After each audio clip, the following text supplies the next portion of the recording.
is a presentation of Hockey Night in Canada in association with the National Hockey League. Winnipeg, it's where I grew up. It's awesome to be a hockey player in this town. Always enjoy going back there. It was a great hockey town. It's amazing how some things don't change over the years. We've built this relationship, and it'll never go away. He beats Olsen. Messier cutting in, shoots, scores! What a play! When you're having fun and life is good, time will fly by real fast. Score! Allen Benson, go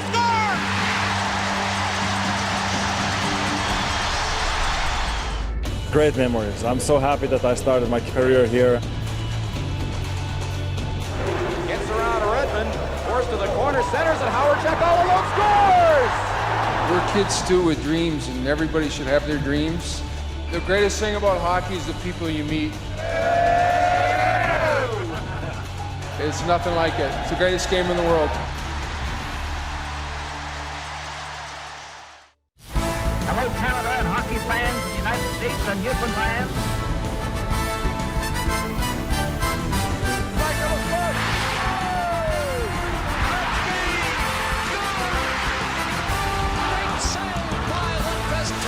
Shoots, he scores!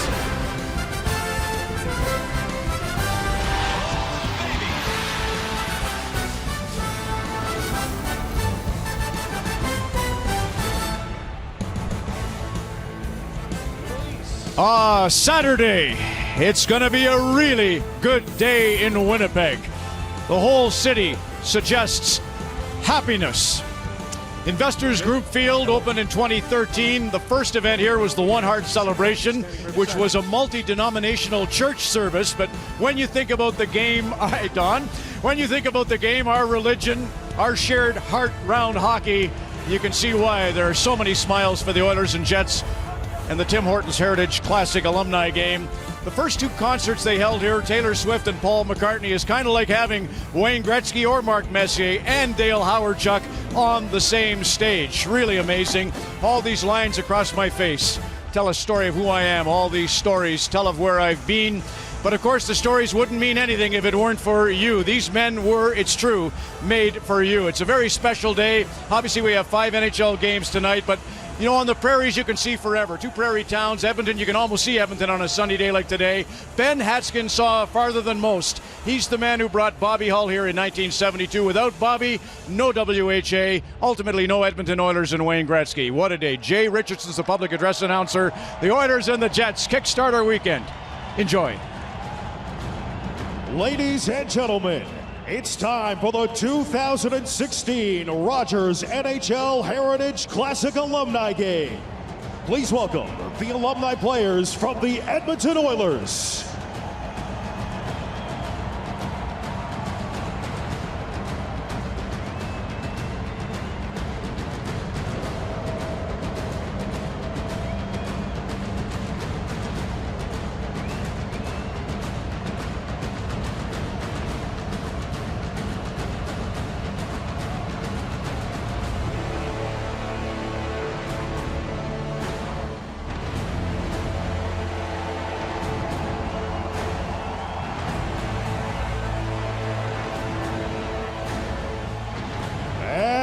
Now, please welcome the alumni players from your Winnipeg Jets.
And now, ladies and gentlemen, let's meet the Oilers coaching staff.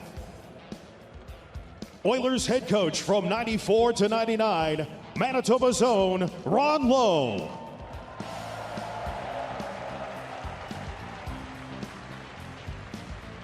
A five-time Stanley Cup winner in Edmonton. He captured the first four as an assistant and was the Oilers head coach for their 1990 victory, John Muckler.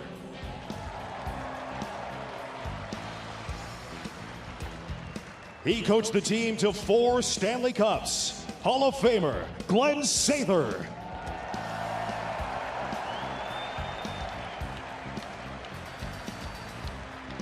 And now the players.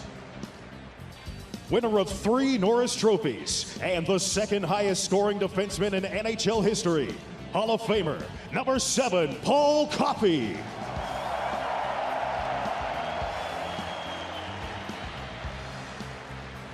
He scored a franchise record 72 game-winning goals for the Oilers. 6-time Stanley Cup winner, Hall of Famer, number 9, Glenn Anderson.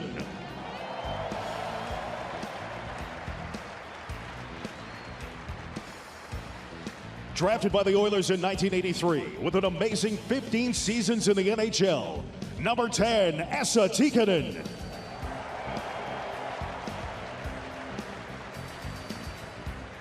He played in the NHL for 25 years, a 15-time All-Star, 2-time Hart Trophy MVP, a Conn Smythe winner, 2 Lester B. Pearson Awards, and 6 Stanley Cups. Hall of Famer, number 11, Mark Messier.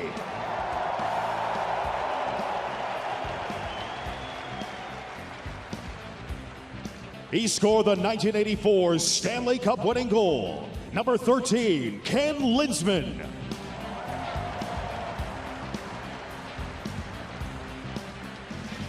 In 1979-80, he sniped 46 goals in his rookie season. Number 14, B.J. McDonald.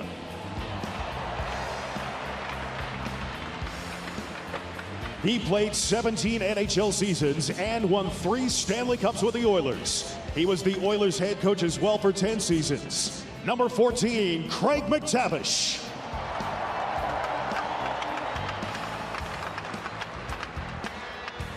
An 18-year NHL veteran. He was the Oilers captain from 95 to 99 and is a 2-time Stanley Cup champion.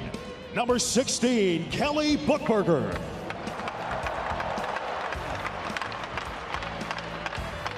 He's a 5-time Stanley Cup champion and Hockey Hall of Famer. Number 17, Yari Curry.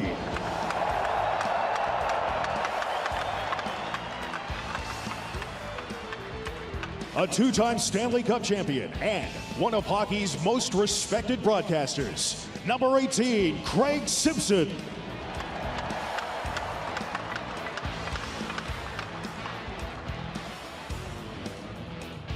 He hoisted the cup twice with the Edmonton Oilers. Number 20, Dave Lumley.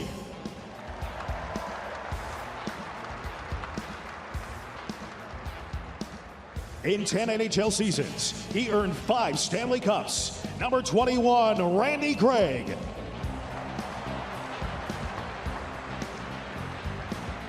He hoisted the cup 5 times with the Oilers and is currently assistant coach of your Winnipeg Jets. Number 22, Charlie Huddy.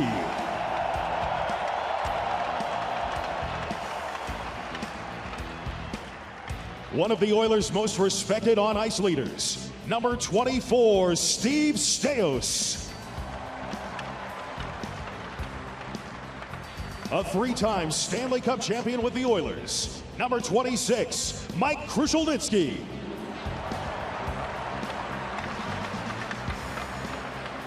A 2-time Stanley Cup champion with the Oilers. Number 27, Dave Semenko.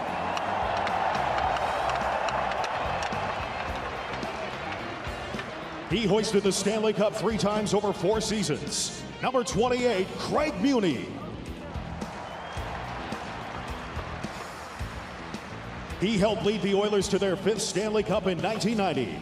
Number 30, Bill Ranford.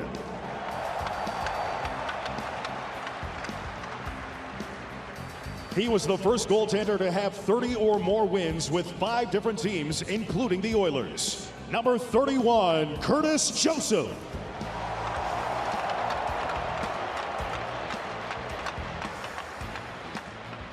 He helped take the Oilers to their first Stanley Cup final since 1990. Number 35, Dwayne Rollison. A 2-time Stanley Cup champion. Number 89, Willie Lindstrom.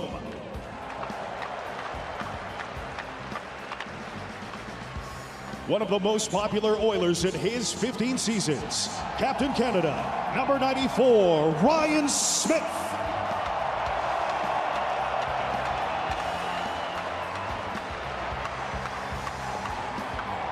And now the Oilers captain. He rewrote the NHL record book over a legendary 20-year NHL career. His 2,857 career points are 1,000 more than anyone else. He won 8 consecutive Hart trophies with Edmonton. 4-time Stanley Cup champion, the Great One, number 99, Wayne Gretzky.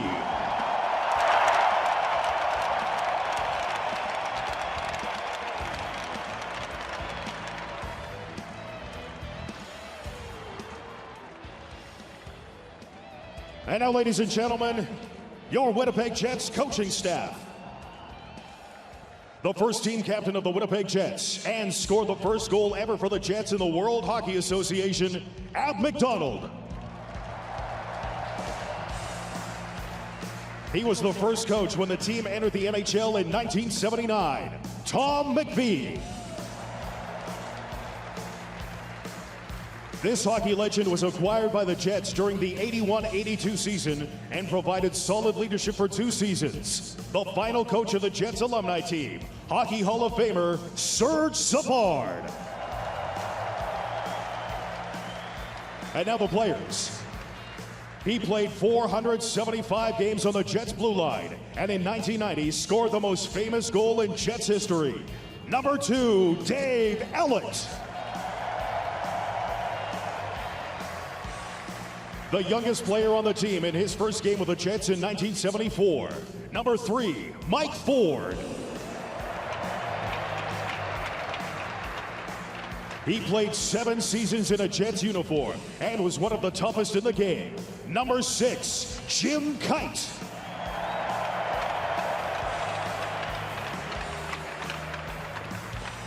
An anchor on the Jets blue line from 81 to 88 and a 2-time Olympian.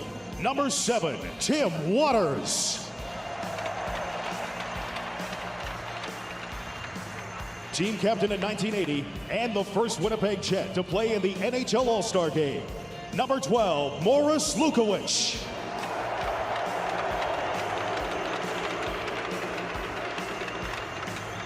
He holds the NHL record for fastest goal to start a game and played 11 seasons with your Jets. Number 12, Doug Smale.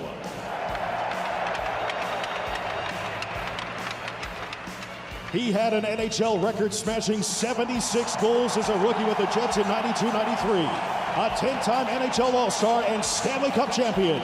Number 13, the Finnish Flash, Teemu Selanne.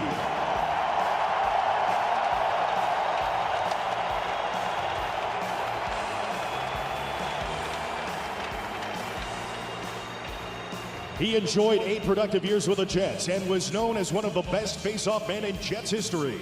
Number 16, Laurie Boschman. In 1990, he was acquired by the Jets and spent parts of 5 seasons in Winnipeg, scoring over 25 goals 3 times. Number 16, Eddie Olczyk.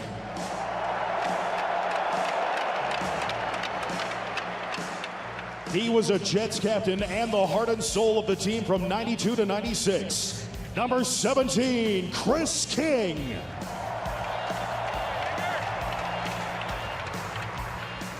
A member of the Jets from 82 to 87 with over 20 goals in 4 of his 4 or 5 seasons. Number 19, Brian Mullen.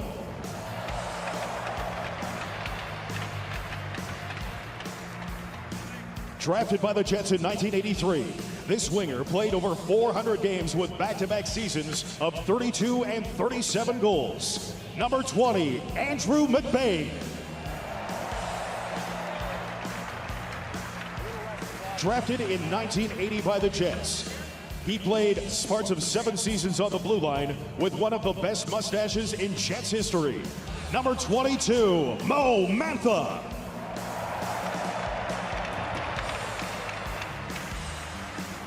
This tough defenseman played for the Jets from 85 to 88 and again from 91 to 92. Number 22, Mario Marois. He played 9 seasons with the Jets, scoring 75 goals. Number 24, Ron Wilson. He played more games in a Jets uniform than any other player, scoring 817 points. One of the greatest players in Jets history. Number 25, Thomas Steen.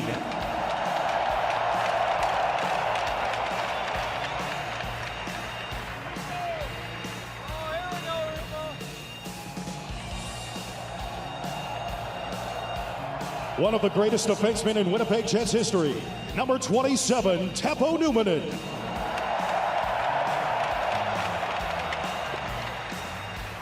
He tended goal for the Jets between 86 and 1990. Please welcome number 30, Daniel Berthiaume.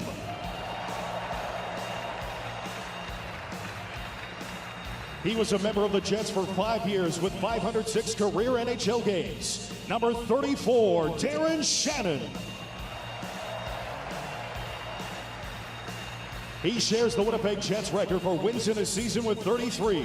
Number 35, Bob Essensa.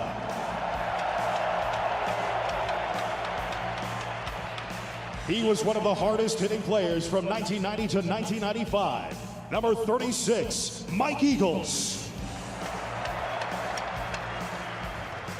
Selected 2nd overall in the 1980 NHL Draft and set a franchise record for defensemen with 19 goals and 68 points in the 81-82 season. Number 44, Dave Babich.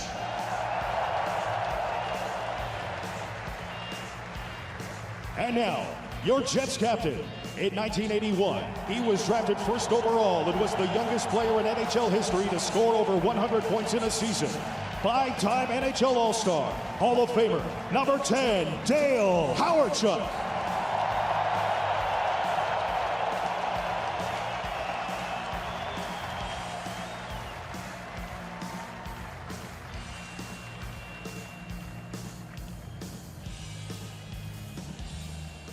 Ladies and gentlemen, please rise as the colors are presented by the Canadian Armed Forces Flag Party from 17 Wing, stationed here in Winnipeg. Following the national anthem, there will be a fly past from a vintage Wings Harvard and a CT-156 Harvard II from the Royal Canadian Air Force. Back to perform the national anthem for the first time since the Winnipeg Jets' last regular season game in 1996. Please welcome Jennifer Hansen.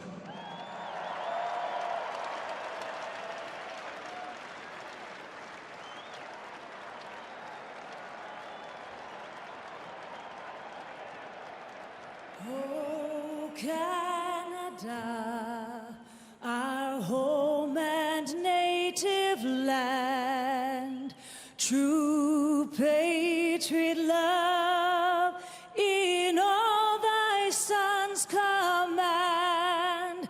With glowing hearts we see thee rise, the true note strong and free. From far and wide, oh Canada, we stand on guard for thee. God keep our land glorious and free. Oh Canada, we stand on guard for thee. Oh, Canada, we stand on guard for thee.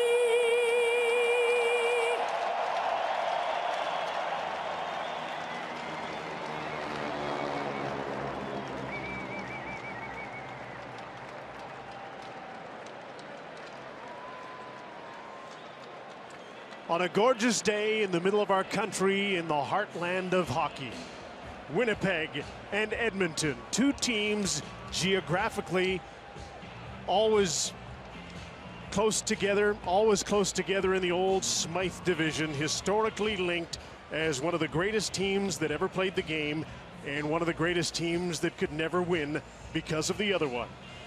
Hello and good afternoon, everyone. I'm Jim Houston along with Kelly Rudy at ringside with some of our idols, some of the men who you played the game with, Kelly, some of them who we all watched so fondly through the 80s in particular.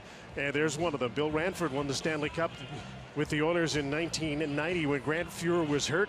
He is one of three goaltenders who will play in the game today. And the Jets only have two. Goalie Bob gets to play today. Bob Essenza is still working actively as a goalie coach in the National Hockey League, and we'll see if he can practice what he teaches today. You know, good point, Jim, about talking about these Winnipeg Jets and how great a team they were. I recall back in 1987, I was on the Canada Cup team with, of course, many of these guys, but Wayne Gretzky telling me on an off night that they feared the Winnipeg Jets the most. And the reason why is because the Jets played the most like the Oilers. They had a great superstar of their own in Dale Hawerchuk, but there was something unique about these Oilers and just how they figured out to win, and they were so patient and ultimately usually put their foot in your throat, and that was it. Gretzky and company getting set to get started against the Winnipeg Jets. Here's Scott Oak with Eddie Olczyk. Jim, thanks very much. Yes, Eddie, what's the strategy today? Or is there any? Short shifts. Home game for you, huh? Yeah, it is. It's good to be here. Yeah, it's great to be back. It's an honor and a privilege. Thanks to Mark, Mr. Thompson, the Winnipeg Jets organization for treating us and the Oilers with first class, not surprised, and a lot of pressure. Kids are saying you better do something constructive. I don't know what that means, but would you bellow at least once for us when we win the cup? We're bringing it back to Winnipeg. Go ahead. You have to talk to my agent. All right, fair enough. Hey, listen, I know you're pretty upset that first line has Chris King with Solani and Hawerchuk. I think there's definitely been tampering going on. I'm going to have to talk to the commissioner this week and when I'm in New York, and I can't believe he bought his way to that line. Perfect, seriously, Eddie. One of those things doesn't belong there. That song on Sesame Street, that's Kinger with Solani and Hawerchuk. You'd be a much better fit, I know it. All right, Huey. I think he's missing out on something. The Jets gather here. Beautiful day. It was actually too bright to play this game about an hour ago when the teams were taking a warm-up, but there's been a little cloud cover. The sun has gone down behind one of the roofs on one side of the stadium, as you can see, and it is absolutely perfect for a National Hockey League alumni game. So these teams were in the Smythe division. The old Smythe division of the NHL existed from 1974 through to 92, but through the 80s, it was the Edmonton Oilers, the Winnipeg Jets, the Calgary Flames, and primarily the Vancouver Canucks in the division. The Jets never won the division despite having some terrific seasons. The Oilers won it 7 seasons straight. Calgary Flames won it a couple. And just about every year, the Jets and the Oilers and these players in the game today met in the playoffs at some point. The Oilers won all of their Stanley Cups, and they always had to go through Winnipeg. Hall of Famer Mark Messier snaps a shot on Bob Essenza. So we've got Messier, Anderson, and Wayne Gretzky started in Craig Simpson's spot. That was a 24-second shift for Wayne Gretzky. Not in my life did I ever expect that. We were thinking that the strategy today should be go easy for 7 or 8 minutes, then get off. Oh, I love it. This is not your regular beer league pickup game, though. And what a sensational crowd here today, over 33,000 people. Yesterday, when these two teams, these alumni, had a loose light skate at the MTS Center, there were over 6,000 fans showed up to watch them. What a beautiful stadium for the city of Winnipeg as well. This guy could still play. Ryan Smith has only been retired for a couple of years, and he's out with Willie Lindstrom. He's been playing senior hockey, keep in mind, too. Yeah. So he has an unfair advantage. Willie Lindstrom just changed. He actually played for both of these teams, started with the Winnipeg Jets in the WHA. So there's Andrew McBain. Doug Smale of the Jets. He flew through those games in the 80s and still can fly.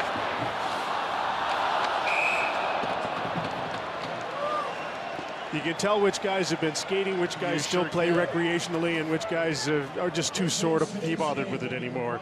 And I sure hope Bill takes this as a compliment, but he's playing the same way as he did in the 80s and 90s. This is how we all played on our backside. And how would you describe that style? Well, just the kids stop the today puck. wouldn't recognize it, right? I'm sure that sometime today we will see two-pad stacking around the world. Sure. And then a groin injury immediately afterwards. Maybe. Grant Fuhr is here, unable to play. He's just had too many knee and hip injuries, and is a big part of it. It's cool. Sorry, Jim. Both of these teams had so much trouble selecting how they would put a roster together because there's so many alumni that wanted to be here. And one of the neat things that both of them have done is invited players who couldn't get into the game to be here anyway. And many of them because of injuries. I know that's what you're alluding to at the banquet, the gala last night, which was fabulous. You and I were both there. Absolutely. It was funny and kind of sad, too, listening to all of us talk about our injuries and if or why they can't play or those sorts of things. But, you know, the Oilers, you're talking about bringing all these players back. Some are on the ice, some aren't. But the Oilers have, and I find this interesting, 9 former goalies here this weekend with their alumni. And pretty cool. I know Andy Moog's one of them, one of their other great goaltenders. Eddie Mio is here also. Real good collection. And Kelly, so is Scott Oak, but I'm not sure where he is. Let's find him now. Oh, he's over on the Oiler bench. With Ryan Smith, listen, the boys are saying you got an unfair advantage because you were playing senior hockey up until last season. Your response? Yeah, I played playoffs. I'm the in-between, and hopefully they don't take that as an offense. Yeah. You know, games like this, generally the approach is fun, but when you get out there and given you played so recently, do the juices get going? Oh, absolutely. And it's obviously fun to be on this bench with these guys, Hall of Famers, guys I grew up watching and idolizing, and it's ecstatic for me. All right, keep the shift short. All right, short and hard. Can somebody explain to me where they found all these old Yofa ball hockey helmets? There's a few of them. Doug Smale still wears one. Gretz isn't wearing his. Ryan Smith is. Jari Kurri's got one. So does Esa Tikkanen. Jari's on the ice right now. He had a shift with Wayne. And there's our colleague Craig Simpson wearing his familiar number 18. And they've got the old gang back together. What a line this was. Glenn Anderson, Mark Messier, Craig Simpson. Moose is one of the toughest players ever to play the game and a great Hall of Famer. Anderson in the Hall of Fame would drive to the net. In fact, he did in the 1990 series and took Bob Essensa out. Stefan Beauregard had to play, and that's part of the reason that the Oilers were able to come back and win that series. And Simmer would just follow along and score all the goals, pick up everything when he got there a little bit behind the play. No question about it, Jim.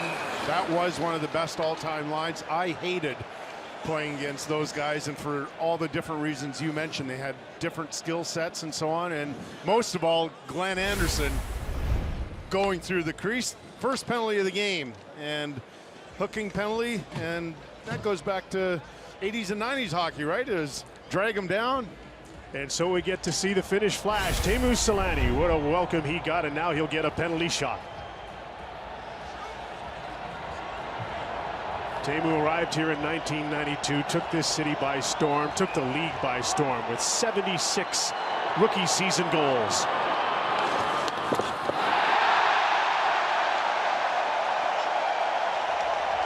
Great shooter, but a deep for old time's sake.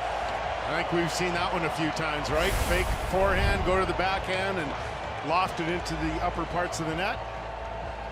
Glenn Anderson here and Craig Simpson watching the monitor right beside us.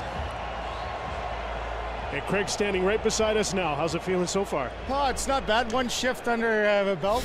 We were laughing. It's a little much to expect us to do an actual warm-up, then go away and come back and play. I think we'd rather just get out there and play. You're way overworked. Yeah. It must be great. One of the scenes that was so neat here, Craig, was before the game to see both of the teams in the same dressing room. Time has changed a lot of things. There's a lot of respect. It's a real respect level. I thought it was a wonderful touch. We're very fortunate to get to spend time with our teammates, but there's so many guys that have crossed over. Dale Howardchuk was my roommate in Buffalo. Eddie Olchuk, as you know, we know so well. So good for everybody to get together. Nobody's going to be giving the stink eye to anyone on that side. All right, get back at it. A 1-0 lead for the Winnipeg Jets. Yeah, it is kind of neat, Kelly, how instead of, because it's a football stadium, they have these big dressing rooms, and they didn't have a separate dressing room for either team, so they're all in one, commingling, having a great time, and it just shows what a few years could do to heal some wounds and to smooth over some battles that were pretty intense in the 80s. Well, we experienced that last night at the gala, right? They're just so complimentary about each other and sharing some wonderful stories, and I had a smile on my face the entire 3 hours last night just listening to these guys talk about the respect they have for each other. You could never, ever get a group together like that for another event. The Hall of Famers, including Gretzky and Messier, were in the room. See, the Oilers have Craig McTavish on the ice, and the other number 14 is B.J. McDonald. The young people might not recognize B.J. He came into the WHA, then was in with the Oilers in their first season in the NHL and played with Gretzky on the GMC line and Brett Callaghan. Remember, was an excellent line. I grew up in Edmonton, so he was one of my first idols, and it was a real treat to watch him play. Went on to play with a couple of other teams and then had a great career as a scout with Central Scouting. Wow, what a save by Bill. Still got it. This little play by Jimmy Kite, who didn't usually see Kite in the high slot. There's a few things that you don't normally see when you watch these games. Gretz is on the ice again. Wayne Gretzky's out with Jari Kurri.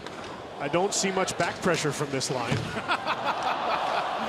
I like Bill Ranford to save too. The skate save, kick save, and a beauty. Steve Staios. He's a coach now, and he looks like he's in pretty good shape to play. There's Jari Kurri. Wonder how many of his goals were one-timers set up by 99. That was a wonderful thing to watch. And I'm glad you didn't ask the other obvious question. How many of those did I let in? No, I'm not going there today. There's Laurie Boschman with the centering pass to Brian Mullen. Mullen played a lot of years with Dale Howardchuk. And Paul McLean, who's still coaching, so he couldn't be here today to play with that line. Jari Kurri had his first good scoring chance and very familiar. You talked about his one-timer, but he had an opportunity just now on Bob Vicenza and the exact same shot he liked. High short side, fake that he was going far side and try and slip it by the goaltender's glove side. If he had the puck, and then if he didn't, he'd be set up over on the left side, and Gretzky would send him a perfect one-timer. And I didn't know this until I played with Jari in Los Angeles. I knew about the Selke trophies and so on, but I didn't recognize until I really played with him for a while how truly great he was on the defensive side of the puck. We've got another penalty call here. This time it'll be against the Jets, so we'll see an Oiler penalty shot to try and tie this up. I love how the officials have their names on their jerseys as well. Penalty shot awarded. That's Mick Magoo. Yep. Andy Van Helleman's working with him. Andy Kristanovich and Wayne Forsey are the linesmen for this game today. That's another hooking call, and I expect because of the age of some of these guys, we might see a number of those. Just tagging along. Yes. Craig Simpson has deferred to Mark Messier on this one for the breakaway penalty shot. Has he got it or not? Nope. No. Interesting how some of these guys, we saw it with Slane and now Mark, they go back to their go-to move when they were stars in this league. Messier loved that. Sneak it through the 5-hole. There again, that fabulous goaltending style that's just gone out of style. We don't see it much anymore. You're watching the Alumni Classic at the Tim Hortons Heritage Classic from Winnipeg. The 80s were built around Dale Howardchuk and Wayne Gretzky, and Howardchuk explained at last night's gala dinner how the Jets would go to great lengths in practice to try to figure out how to stop the great one.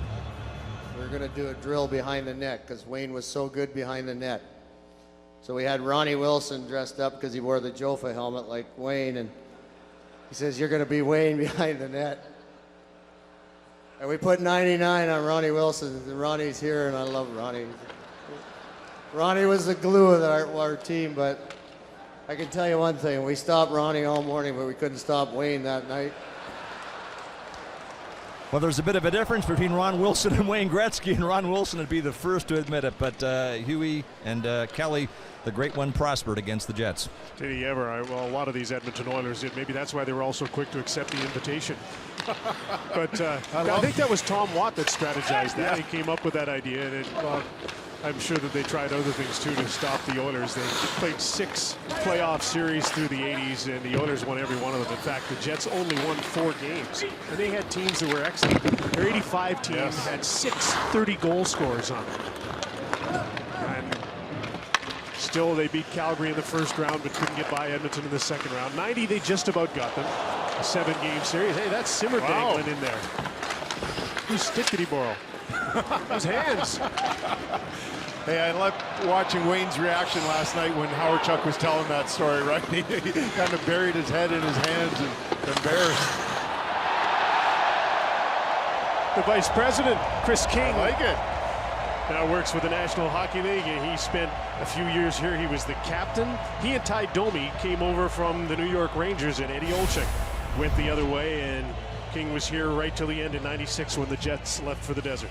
Almost a little unfair, right? When you look at Chris, he's still ripped. He's not like some of us other guys that let ourselves go. He's still fit. And that's why he gets to play on this line with Howard Chuck and Solani. Of which doesn't make Ed Olczyk very happy. And in the early 80s with Dale at center, that would have been McLean and Brian Mullen most likely on the wings. Willie Lindstrom on the ice is the elder statesman in this game. He's out with Ryan Smith and Kenny Linsman. Kenny won 1 Stanley Cup with the Oilers. Didn't say they always had this knack, Kelly, from keeping hungry players in the lineup. He'd make some minor adjustments in the bottom half of his lineup, and of course he had such a wonderful core group of players that he'd always bring in somebody who is hungry for a Stanley Cup. And you know exactly what kind of player Ken Linsman was. When you have a nickname like the Rat, you know what you're going to get.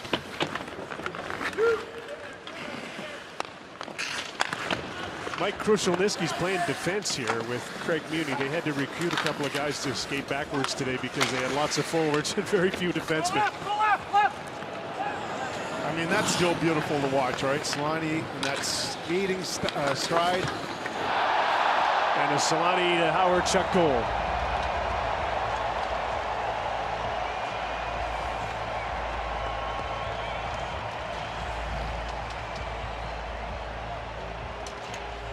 Short side on Bill Ranford.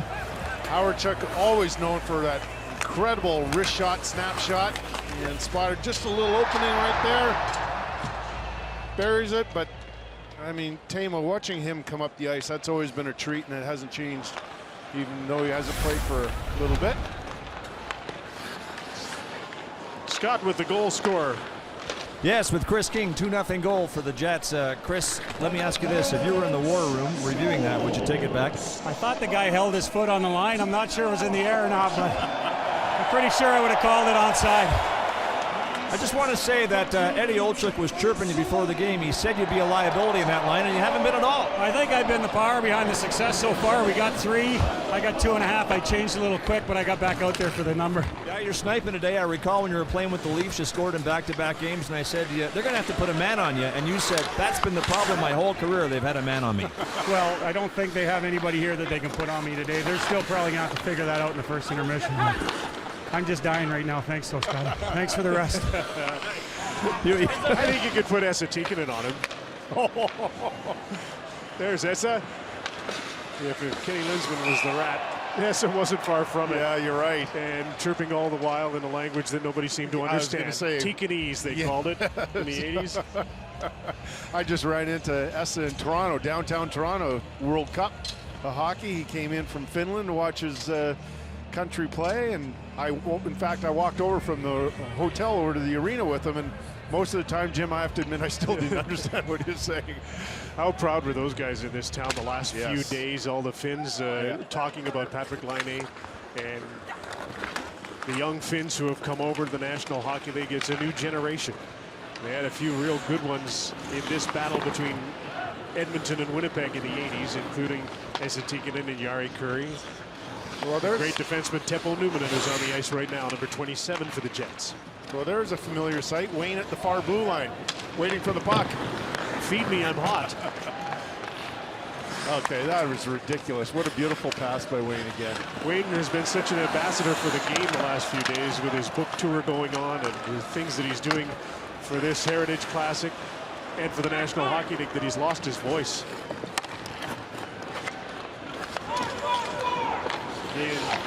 Curry take a shift with Dave Semenko, who was the initial sheriff. Wow, Mark Messier back checking.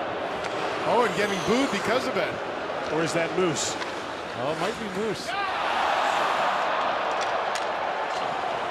I think they're booing him.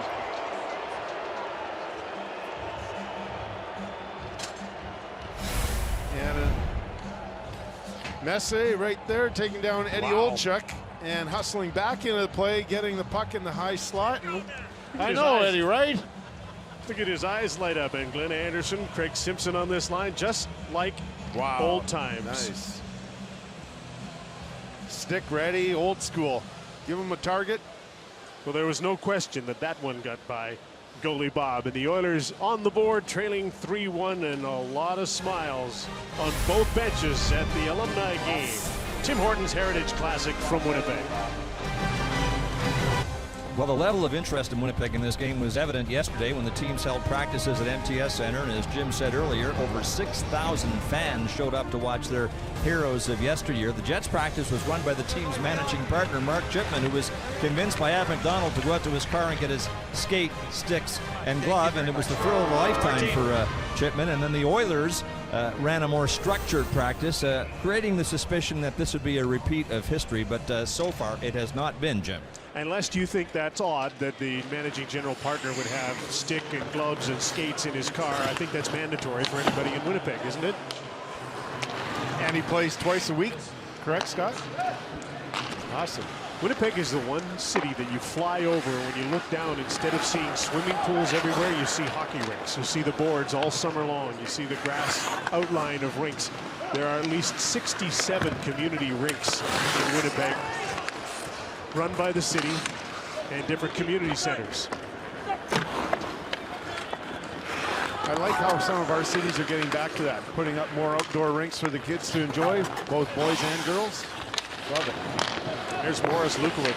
One of the other things to love about what the Jets did for this Heritage Classic is to make sure that there are 3 eras of Jets that would be represented. The Avco Cup winners in the 70s and the WHA. The 80s, before the Jets went to Phoenix, and then the current Jets will be honored tomorrow when they play against the Edmonton Oilers in the Jets 2.0 version. It was interesting just a second ago when Paul Coffey had the puck and started heading up ice from his own zone. You could hear the fans. Whoa. Yes, they wanted to see that familiar rush up the ice. And Paul was too nice and too gracious or too old, and he just dished it off. Go, go, go!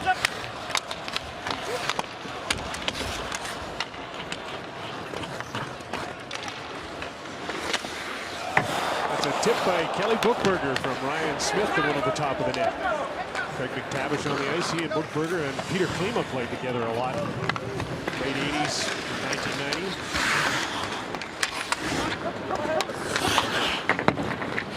Mike Ford is number 3. He represents the WHA. He played in the mid-70s for the Winnipeg Jets, who went to the Avco Cup Championship 5 times, won it 3 times, including the last year of the WHA in a win over the Edmonton Oilers. Gretzky played in that series. Thomas Steen, what a great Jet he was for his career, and he lived in Winnipeg as a player, still lives here now.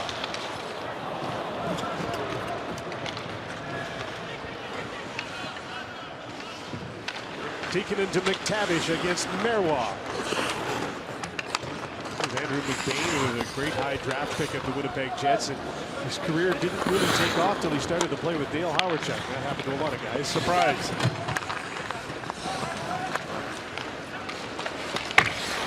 And Laurie Boschman out there, you go back. As soon as I saw his name involved, I couldn't help but think back to the Western Hockey League in his days with the Brandon Wheat Kings and Ray Allison and Brian Propp, one of the, not the best line ever to play in that league. They could have made up a scamp saving, right? Scorekeeper for writing everything out every night. It was every goal. It was Boschman for propping Allison, Allison for propping Boschman.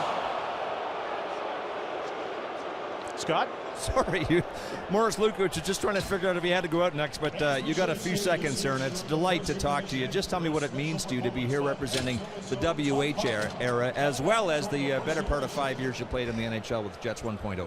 Well, one, the WHA was such an amazing piece. I want to say thank you to Bobby Hull for having come and formed the WHA. Gave so many of us an opportunity to play pro hockey and then eventually to be in the NHL. And to get to play with Gordie Howe and Bobby Hull and then come back against Gretzky, Messier, oh my gosh, I'm a blessed guy. And I'd like to say hi to my daughter Zoe out there. Hey, sweetheart. Perfect. Now she's 12 and she's gorgeous. Let me ask you, you're taking this seriously. We're having fun. But I like a good workout. Perfect. Good to talk to you, Morris. Thanks, Scott. Dewey. So, Scott, I don't know, you've interviewed Morris many times in your life and about hockey today, but did you know he's one of the most accomplished squash players in our country, especially in the city of Calgary? That's the kind of research that if you had passed that on to me, I would have asked him. Okay, but I wanted to say that tidbit for myself.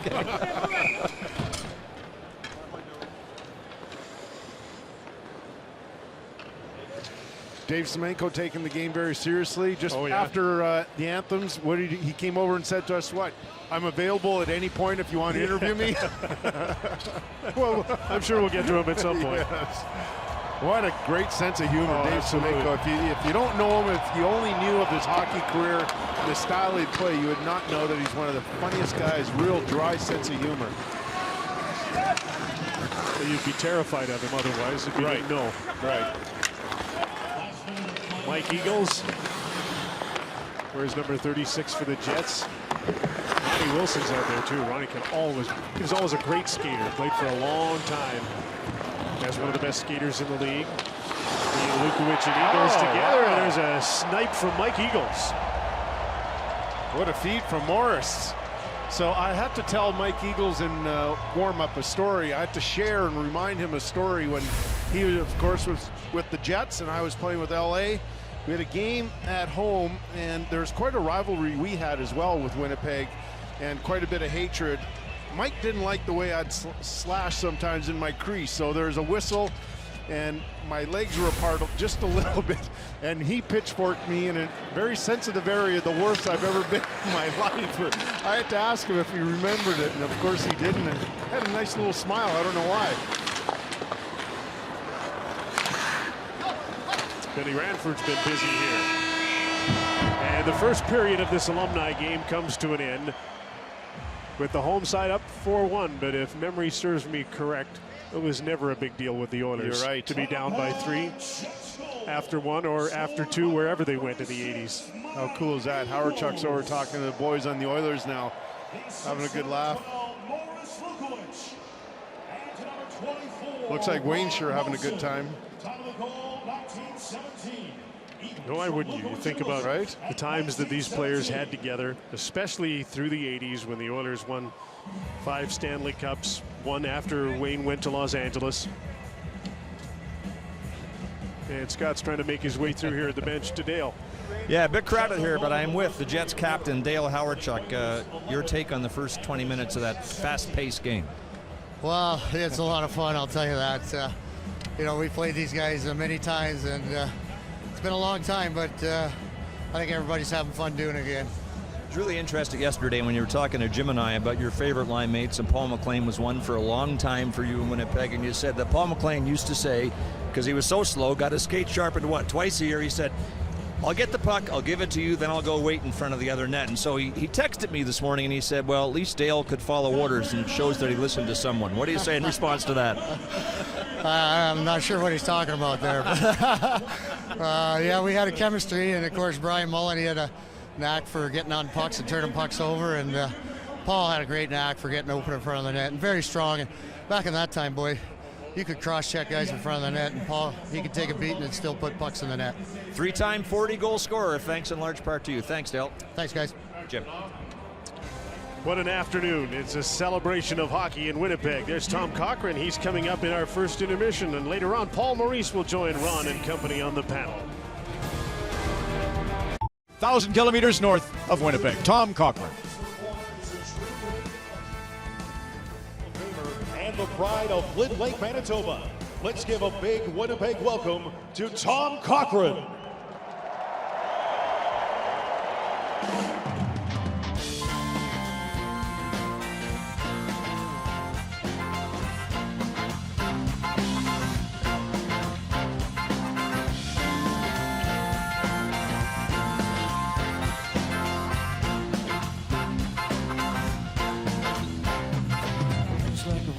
Travel on when there's one day here, the next day gone. Sometimes you bend, sometimes you stand, sometimes you turn your back to the wind. It's a world outside every darkened door. The blues won't haunt you anymore.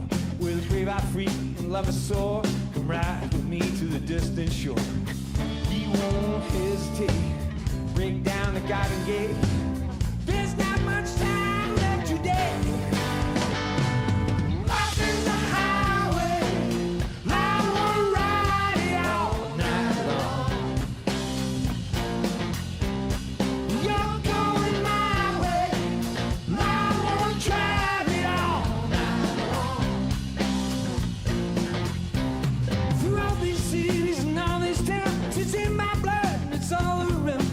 You now, look and loved you there. This is the road and these are the hints. Mozambique to Memphis now. Chicago past to Winnipeg's lays. Knock me down and back up again.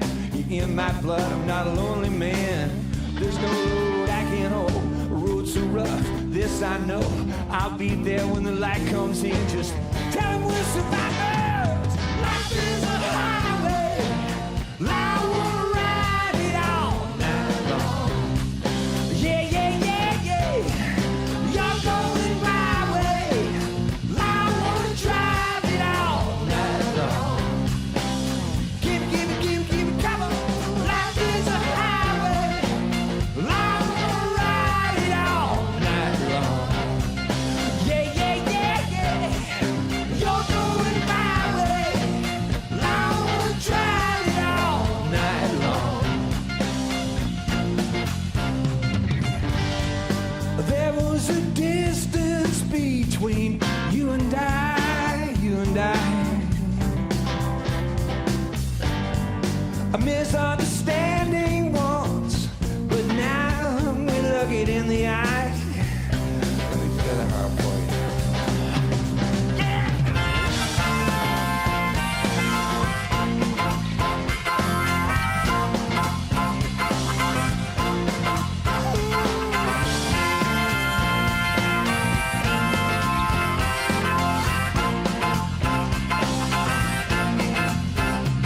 There ain't no road that I can hold, the road so rough. This I know, I'll be there when the light comes in. Just tell them we're survivors.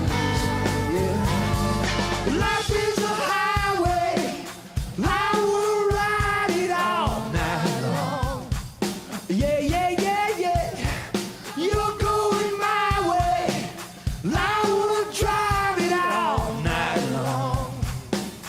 Give it, come on. Life is a highway. I will drive it all night long. Yeah, yeah, yeah, yeah. You're going my way. I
Always a great friend of the NHL, Tom Cochrane, Lynn Lake, Manitoba. Long road from Lynn Lake. You could tell this was special to your players, to your organization, as we approach their game tomorrow, which I'm sure you'll be leading 4-1 after the first period too. What's it mean to everybody?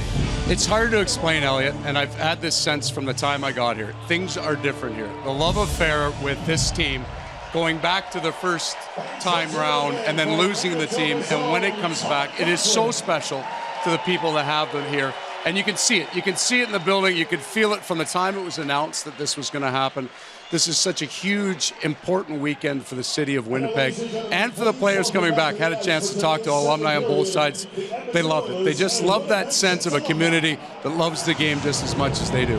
Hey, Paul, outside of the focus of getting 2 points, because really we do know how much that means to clubs when they play in these outdoor games, what do you want your players in particular to take out of this, besides absorbing it all in, specifically when I speak of the alumni that we're watching on the ice? So last night, Ron, fantastic job.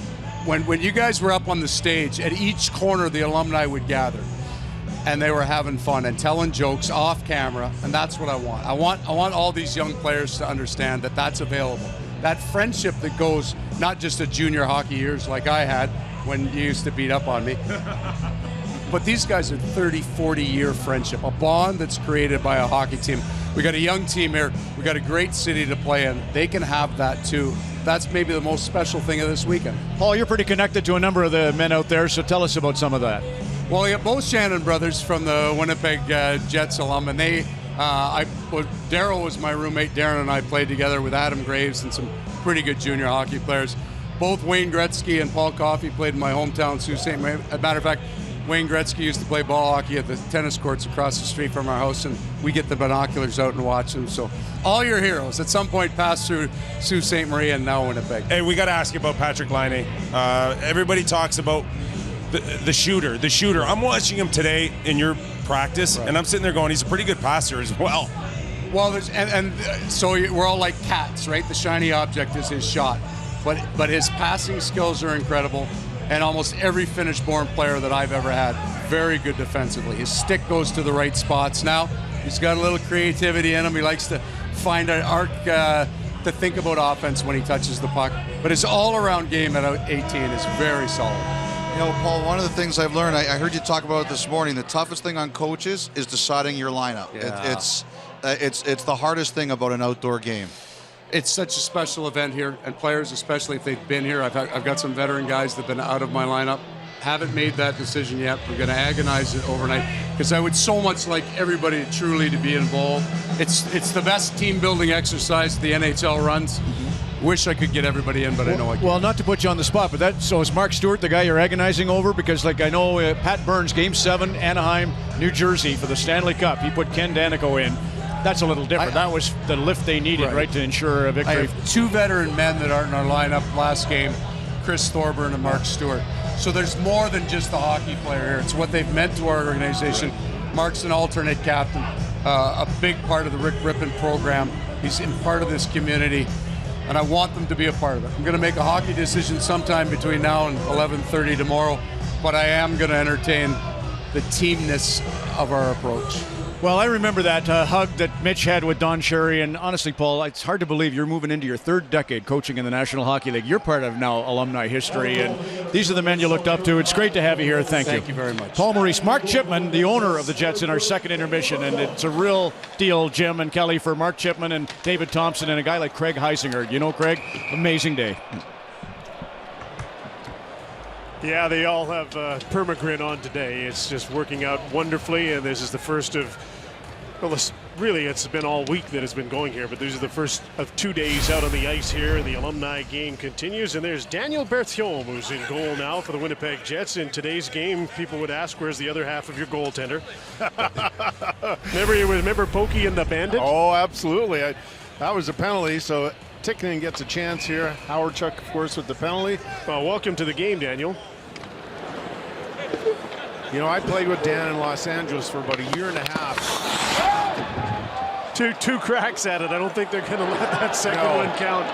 And he was one of my favorite partners. I had a lot of really good ones, starting, of course, with Billy Smith. But Dan was a really good goaltender. In fact, one year with us, I think he had 22 wins. That tells you how strong a season he had. As you said, he and Pokey and the Bandit. Pokey Reddick. Yeah. I was talking to Dan in warm-up, and he's been training for about 2 months. He's been playing goal for 2 months trying to get ready for this game. Bob Senza, of course, a veteran, played the first and said, "Okay, kid," in relative terms, I guess. Yes. They may end up flipping a coin to see who plays the third. There's only 2 goaltenders on this Winnipeg alumni team. There's Chris King with a shot, and that's welcome to the game to Dwayne Rollison, who's the second of the 3 goaltenders who will play for the Edmonton Oilers today. I'm not sure how comfortable he really was in that picture. Love it, eh? That's that is classic. Right? I even love the equipment. You know, it was more form-fitting back then, and I understand the game changes, but that was cool stuff to throw on back in those days. They even have a different smell, which most people season never long get used to. Never dried out, did it? No, it didn't. Funny you mentioned the equipment in the dressing room of these 2 alumni teams today. Nobody wanted to put on new equipment, and a lot of them have to because they don't have any equipment. But Dave Lumley, for example, took the caps off of 2 old shoulder pads and tied them together with a shoelace, a skate lace, so he could wear them today to play defense. The question I have to ask is why is he wearing shoulder pads? Well, that was my question exactly, because he wants to look a little bigger to play defense. Okay. A lot of guys love their old equipment, and there's some ancient stuff that showed up in the dressing room today. Well, it's interesting. Again, I played with Coffey in L.A. also, and much to my surprise, you know, one of the greatest skaters to ever play. I didn't recognize it because I never really paid attention. He never wore the top line skates. He just wore the ones that felt most comfortable to him. So, you know, there are other skates models that were superior, supposedly. And no, I like these. These are good enough for me. And I always used to think of that, you know, people buying skates and they're spending hundreds of dollars back then, not thousands now. And I'm thinking, if Paul Coffey can wear this kind of skate. Sorry, Dave Babbage here. Well, let me know. That's an important television. This is a professional broadcasting company here. Over to you, Scott. Thank you, Jim. Dave, 19 goals, 81-82. Great memories back then. You brought the Jets credibility when John Ferguson drafted you. What's it mean to be here today? Oh, it means a lot. Look at this place. This is unbelievable. Well, you know what? For it to be sold out for a bunch of old slugs like us, terrific. But and you know what? Playing against these guys, it's quite an honor. I mean, all these Hall of Famers and you know, this just bring back so many memories that we haven't had for 25, 30 years. So it's terrific. All right, I gotta go. Well, man's got to play a game. I was just going to ask him about the mountain rescue. I know. Never had a chance, but he picked a girl up and carried her a kilometer off a mountain in BC to save her life. 2 young hikers. They were lost on the mountain. We'll get back to that. You know, Scott, feel free to go on the ice and after him if you'd like. That's the kind of game it is today. One more thing. Yes. I'm hearing rumors of a big trade in the works that will occur at the end of the second period. Nice. I think it's a player going from the Oilers to the Jets. I can't give you any more details, but I'm working diligently on the story, boys. Well, that's a first. Let's call Elliot and see if he can clear this up. I wonder if it would have anything to do with, well, there's a few guys that played on both of these teams, including Willie Lindstrom. Yes. Oh, off the post. Lukwich with the breakaway and then a shot off the post.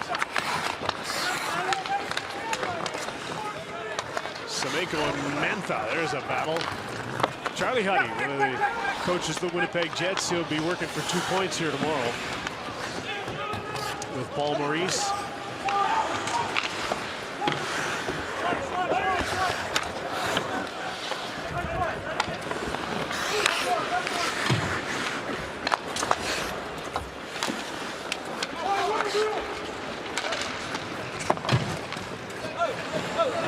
Original line mates, Wayne Gretzky, B.J. McDonald. Wayne's first game in Winnipeg was as a member of the Indianapolis Racers. He played here as a racer, he played here as an Oiler in the WHA and the NHL. He played here as a Los Angeles King. And his last game here was in February of 1996, a 4-3 Winnipeg win over the LA Kings. And the next day, he was traded to St. Louis. I remember it well. I was a part of that squad, and that was a very sad day.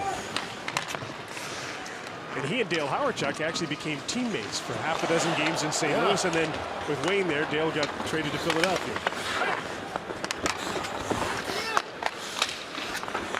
Teemu went on to superstardom in Anaheim, and it feels like today when you watch him, he never left here.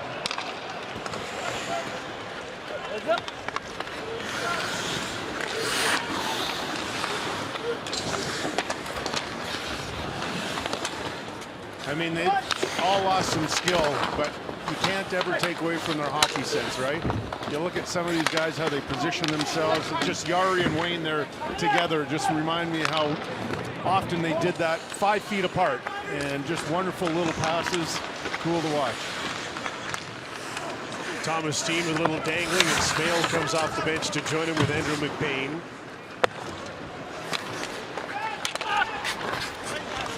Little thievery, Messier from Miroir. There's Messier, Anderson, and Simpson again. that's what Simmer did a lot of that. Another penalty. Look at Dan Berthume going after Simmer.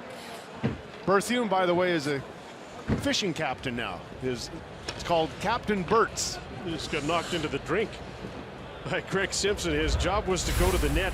He had to retire at a very early age because of a bad back for the beating that he took in front of the net. Tragic, right? I mean, he was one of the best scorers in the game at the time, and I felt for him. Career came to an end at 28. Wow.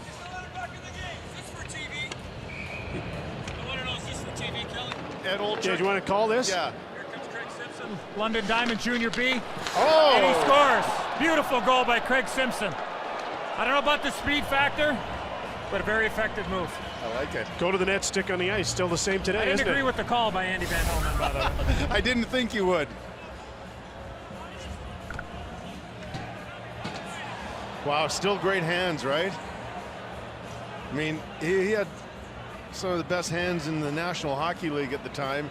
56 goal scorer in the mid-'80s, and he won 2 Stanley Cups with the Oilers. But you're right, when you talk about the beating he took in front, most people don't think of Craig Simpson as one of those really tough guys to play against, but he was a warrior out there. But you could do so much as a defenseman. Yeah. In those days, you know, you'd have to hit the guy 5 or 6 times before the referee would call a penalty. You mean you could do so much that was illegal? Well, yeah. And the first 2 or 3 cross checks were just for freebies. Good. And the referee, like Andy, would say, "You do that one more time, and I'm going to give you a penalty." Oh, and my. that line strikes again. And that same sort of wrist shot from Mark. And now he's scored a couple that way. I think what we're going to see here sometime in this afternoon's game, he's going to have to go on the off wing. Oh, yeah, off yes. Off balance. Absolutely. That was his patented one, and we all knew it was coming, and somehow it still sneak in 5-hole or far post, depending on what we showed him. Always had that little kick. Yep.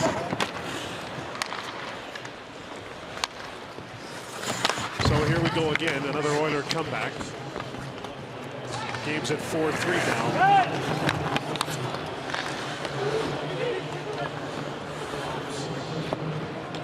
Of course, the greatest comeback of them all against Winnipeg was 1990 when the Oilers won the Stanley Cup, and the Jets thought they finally had him.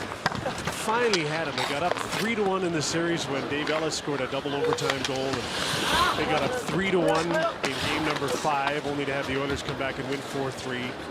And then the Jets were pretty much spent by game 7, it seemed. And the Oilers went on to win the 5th of their Stanley Cups without Wade. That's right. They beat us in the second round, and they swept us, in fact, 4-0. Once they got by the Jets, they rolled pretty good. Yeah, they had the kid line. Joe Murphy, Adam Graves, Marty Jalina.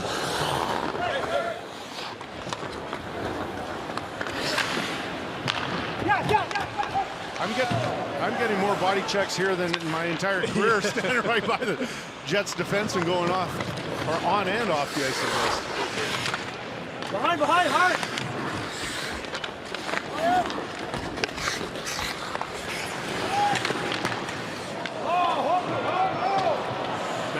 offensive penalty. He's not going to get one. Don't want to fall down in games like this. It just takes a long time to get back up. And they grimace a little bit more than they used to.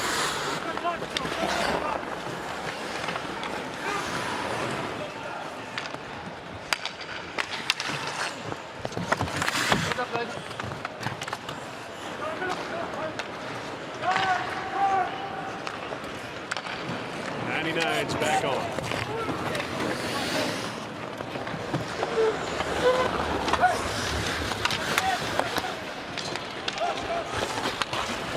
Two forwards back on this Solani break. It's an all-finished threesome. And you think it matters? No, it's a forwards back. I'm not sure if we ever saw that in the 80s. Tikkanen and Curry defending Solani. Well, we didn't see it in the 80s because Solani wasn't around, but there's 3 great Finns on that play. Wayne's looking pretty good. He told me in the intermission he hasn't skated in a year. You know what? He says that this might be it. I heard that. This is probably going to be it, although you never know with Wayne. He can be convinced when it's time to get back with the guys to do it again. But we really might be seeing this great group of players on both sides playing an alumni game for the last time. And last time we'll see him on skates. Right. That's right. That's an important thing because it doesn't mean he won't show up because he loves being around the guys. I mean, that was evident last night at the gala. And I mean, that's one of the best parts of being older and playing, and you get to hang out with your friends that you haven't seen in a number of years. And they all seem to pick up where they left off. Same stories. Yeah. Same laughter. Some of them good. Same teasing. Randy Gillen, one of my teammates in Los Angeles, another former Jet. We were sharing a story last night, and I'll tell it after. Okay, we'll share that when we come back. Mark Messier and the Edmonton Oilers are within a goal of the Jets. If that really matters to you, everybody's having a blast at the Tim Hortons Heritage Classic Alumni Afternoon. It's a busy day after our alumni game. It'll be the Toronto Maple Leafs against the Chicago Blackhawks on Hockey Night tonight. And the Vancouver Canucks at 4-0 head out to Los Angeles and Anaheim over the next 2 days, and we'll show you their game against the Kings tonight on Hockey Night in Canada. Scott Oak. All right, Jim. Mark Messier was pointing out his connection to Winnipeg that precedes the Smythe Division battles. When he was 17, he signed with the Indianapolis Racers. They folded after 5 games. He went home and then signed up with the Cincinnati Stingers. But Messier's first game as a pro was here in Winnipeg with Indianapolis. Said he had a breakaway. He didn't score and managed 1 goal the rest of the season with both Indianapolis and Cincinnati. It was not a sign of things to come against the Jets, whom he hurt on an annual basis, or in the NHL, where he finished with 694 goals. And if I'm counting correctly, he's got a couple today. You know, Yes, I believe he does. He was a phenom in around the Edmonton area when I was growing up, and I first heard about Mark when he was about, well, he was the same age, so it was about 13 or 14. And then when he was 15, he made the Spruce Grove Mets in the Alberta Junior Hockey League. I went and watched him. He was playing at Jasper Place Arena, and I was blown away by this kid. And you could tell he was destined for stardom. There's no question. He was, like I said, we're the same age, and he was miles ahead of any of us. Isn't that interesting how their stories for Wayne and Mark both go through Winnipeg so much? I think Wayne's 4th professional game was here, something like that. And he signed up with the same team, the Indianapolis Racers, on a personal services contract, and that's why he was allowed to stay in Edmonton when the Oilers left the WHA and were one of the 4 teams to come into the NHL.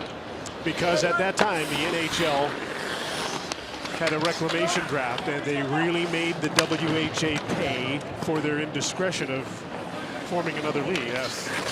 The Jets, when they came into the WHA, lost 3 of their top 6 scorers, or came into the NHL. And their first real stars playing here today, Morris Lukowicz, NHL. And they drafted Dave Babich, and they drafted Dale Howard-Chuck.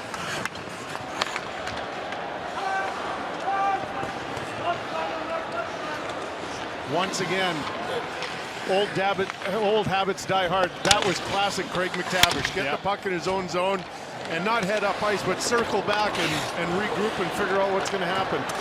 And for young people who are watching today and wondering why he's not wearing a helmet, well, he never did. Yeah, I like it, yeah. He was the last National Hockey League player who played without a helmet on. They grandfathered in the rule that you had to wear helmets, and when he finally retired, he was the last. It's not like he didn't sacrifice himself either. He was one of the most fearless shot blockers the game has ever known.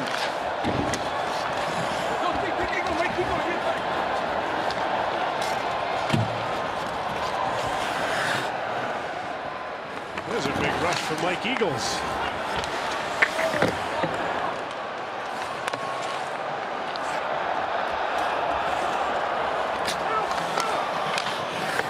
Gretzky back on with a early 80s line with Sumeko and Jay McDonald. Haven't seen one of those end-to-end coffee rushes yet. Maybe now. I asked him, remember we were talking about that in the first period, and I asked him, did you hear the crowd roar? And he said no, and he goes, I'm too tired and I can't get my legs yet.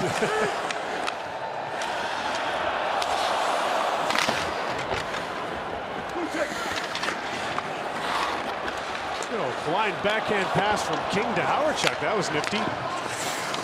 How about the hand-eye coordination still by Solani in front?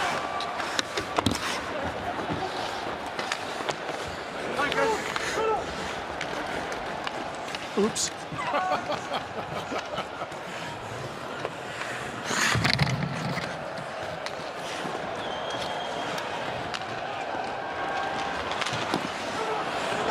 There's a nice save by Wayne Rollison. Yes. On Thomas Steen, fortunate enough to play his entire career with one team here in Winnipeg. Man, he was a good hockey player.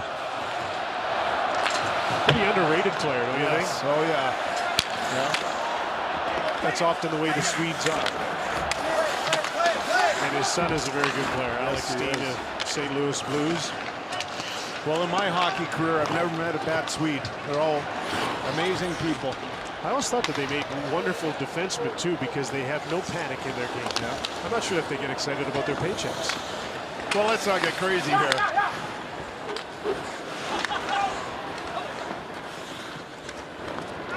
Starting to look like this is a long game for some guys.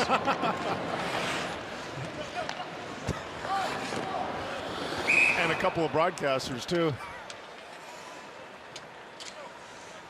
Mac T.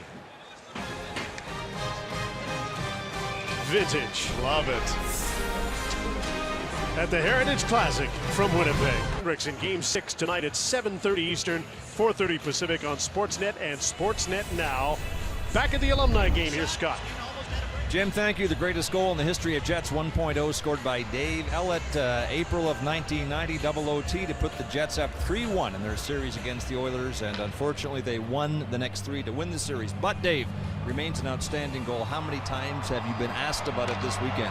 That's actually the first time I've seen it, watching it there this weekend, but yeah, it's obviously been a big part of Manitoba hockey history.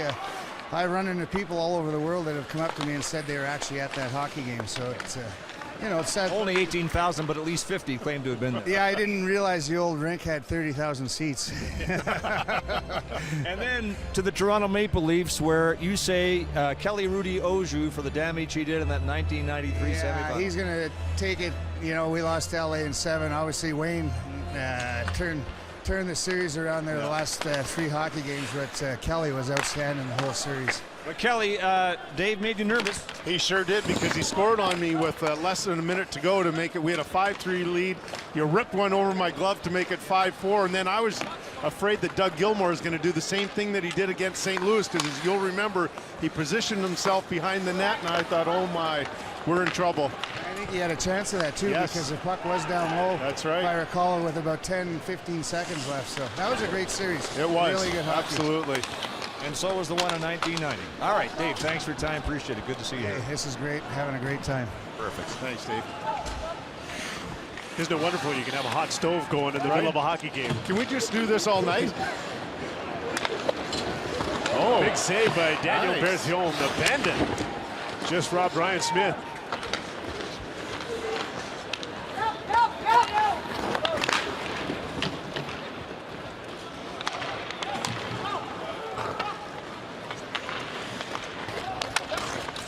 Coming up on the end of the second period, a couple of minutes to go in it. Accidental goal light on, but it was a premonition. Mac T, and the Oilers have tied this up. Would this sneak through the 5-hole? Going from Berthium's left to his right, and I think he tried to sneak it in the 5-hole. Might have banged in the rebound. I wasn't really paying attention, I have to admit. What kind of color commentator right, are you? Exactly. All right, it's... Or did Brian Smith knock in the rebound? Still give us a better view. No, that's all Mac T. It's all Mac T's goal. Yeah. Coach's challenge? I had to challenge that for interference. But I'm not sure that the coaches are watching the game. There's autograph sessions, there's all sorts of people around. Yes, they are. They're having a blast. Glenn Sather and John Muckler behind the bench. Great point you bring up now. I'm looking at both benches, and all men are intently watching. It's cool. During the 80s, when these teams played against each other, the Jets went through 10 coaches in a dozen years. The Oilers, through all that time, of course, they were winning Stanley Cups. They had 2 coaches. They didn't have a third one. Brian Watson was for a few games and took over, but it was Glenn Sather and then John Muckler, and Glenn won the first 4 cups, and John in 1990 was the coach. Not to mention they had some pretty good players. There's Tommy McVie, who is the coach of the Jets when they came into the NHL. Ab McDonald, who won Stanley Cups. And Serge Savard, who's won a few, and he came in here as a favor to John Ferguson at one point, finished his career playing here. John Muckler, Ron Lowe, Glenn Sather on the Oilers bench. Video coach Brian Ross is back today. Yes. It's great to see Roscoe. Yes.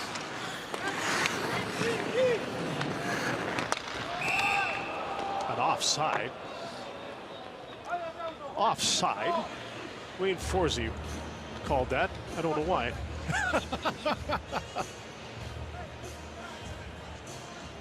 And it looks like this period's coming to an end. Clock continues to wind down, and I think sweet relief for the players to see that. Another close game between the Winnipeg Jets and the Edmonton Oilers, and just like old times, the Oilers behind by 3, caught up here in the second period, but all is up for grabs in this Alumni Classic in the third period. I was going to send it down to Scott, but he's standing right beside me with Mark Messier. Yeah, about 3 inches away, Jim. Thanks a lot, Mark. They had you 4-1. Thanks to a couple of IU, the complexion of this game has changed. Is this starting to feel like one of those Smythe Division comebacks that you had? Many of them against the Jets. Should be a good third period. At least got it to a tie now and got it competitive again. So we got rolling a bit towards the end there, and here we are, 4-4. Does it feel competitive to you? No question about it. I don't know if it looks competitive, but I know everybody on this bench is giving it everything I have. You know, you guys, the last time this collection of talent was together, the Hall of Famers and the Oilers in the Dynasty years was probably in '03 in the first Heritage Classic. Do you think we're seeing this group on skates together for the last time today? Well, there's been talk about that. You know, we've been really fortunate the last couple of years with all the things going on in Edmonton, a new building, the last game at Northlands Coliseum. We've been able to get together. First time really since the first original Heritage Classic.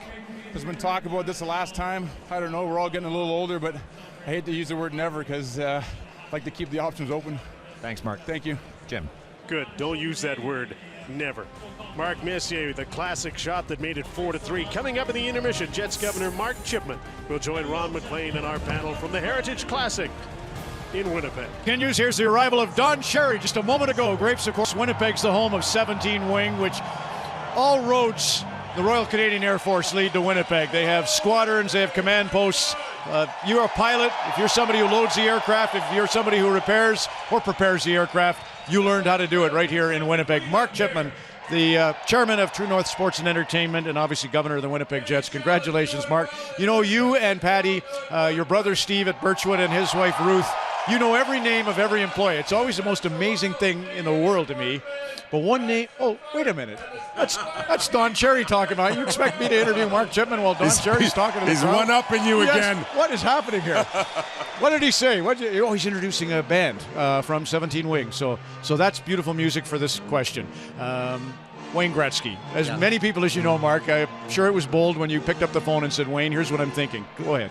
Yeah, Charlie Huddy gave me his cell phone number. It took me a while to sort of work up the courage to punch in the digits, and he picked up right away, and I introduced myself to him. We'd met before, but I don't think he would have really known who I was. So told him what we were thinking about doing and asked him if he'd participate. He was very, very, very gracious and accepting. Said he had to check with Messier and Coffey first, which he did.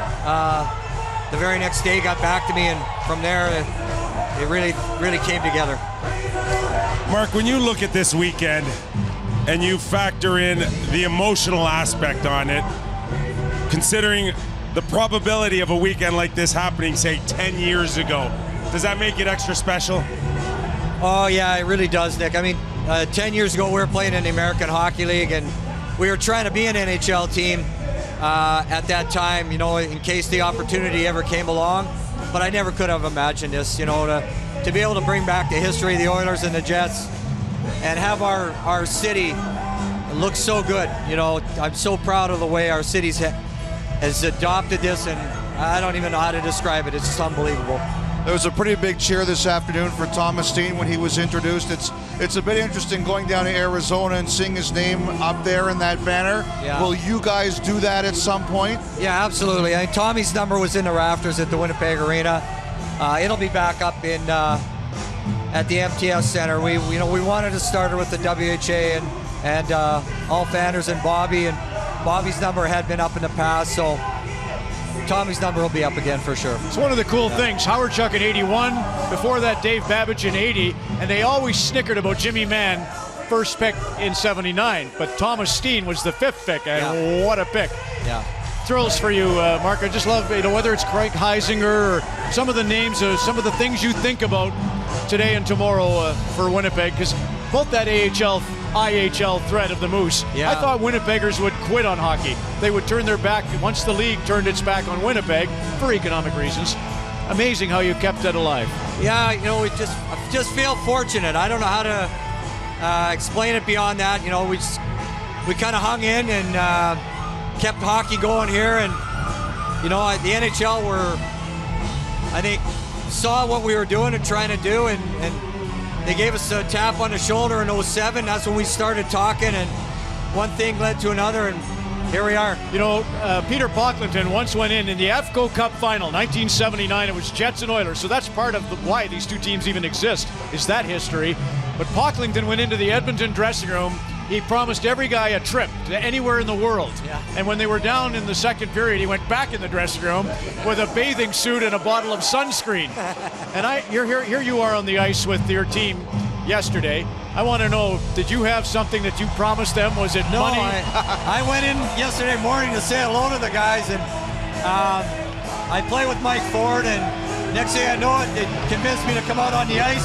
Thank God my skates were in the car, and that was a thrill of a lifetime. It was unbelievable. It's not too late to go down there and throw some extra incentive. It's the third period here. I had my thrill yesterday. That wasn't on my bucket list, but it sure could have been. You're a football star. You went on a scholarship to North Dakota, Mark.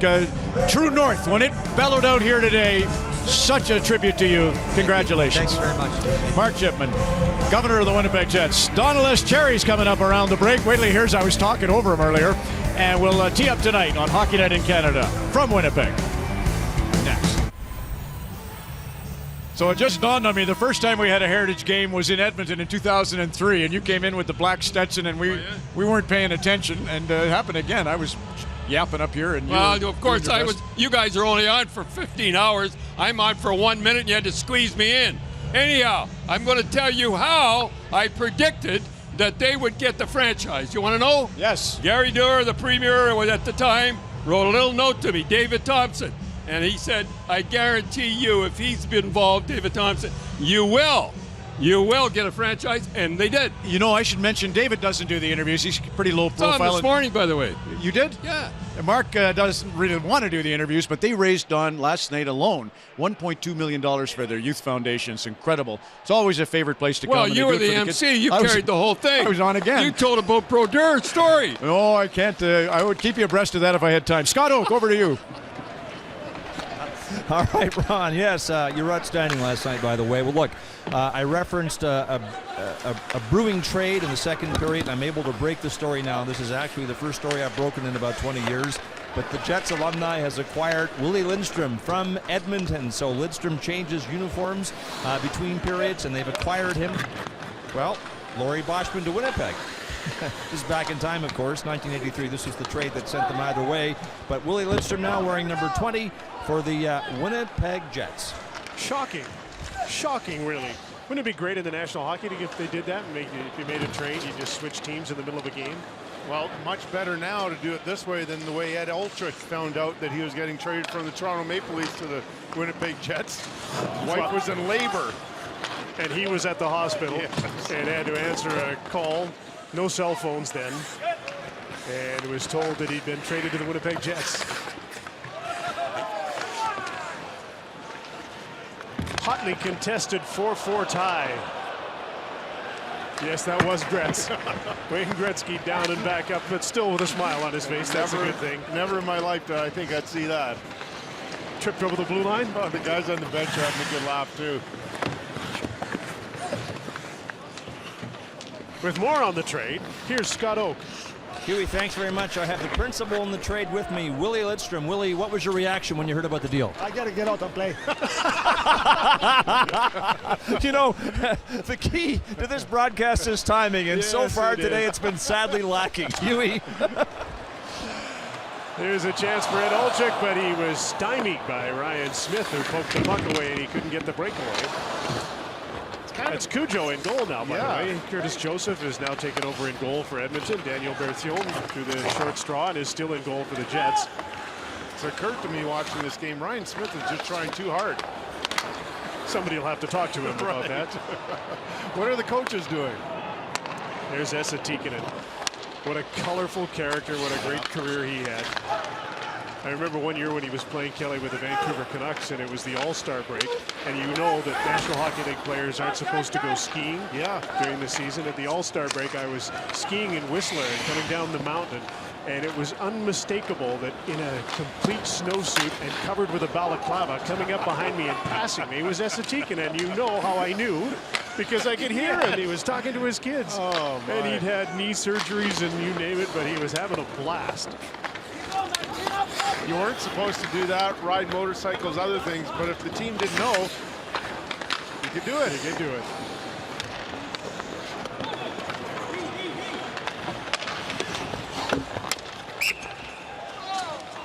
Another offside call was Eddie Olczyk caught inside the blue line.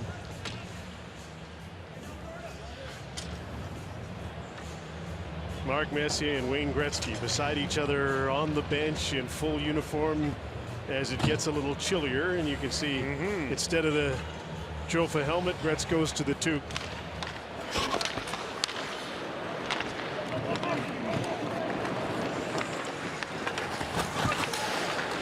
"48 different Oilers won the 5 Stanley Cups. 7 of them won all 5.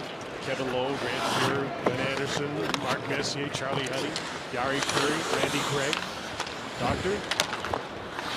Only 10 years in the league, Randy Gregg.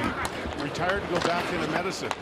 He was very different than most players. Came out of the University of Alberta. Played in the National Hockey League, played very well. And then retired to a practice as a doctor.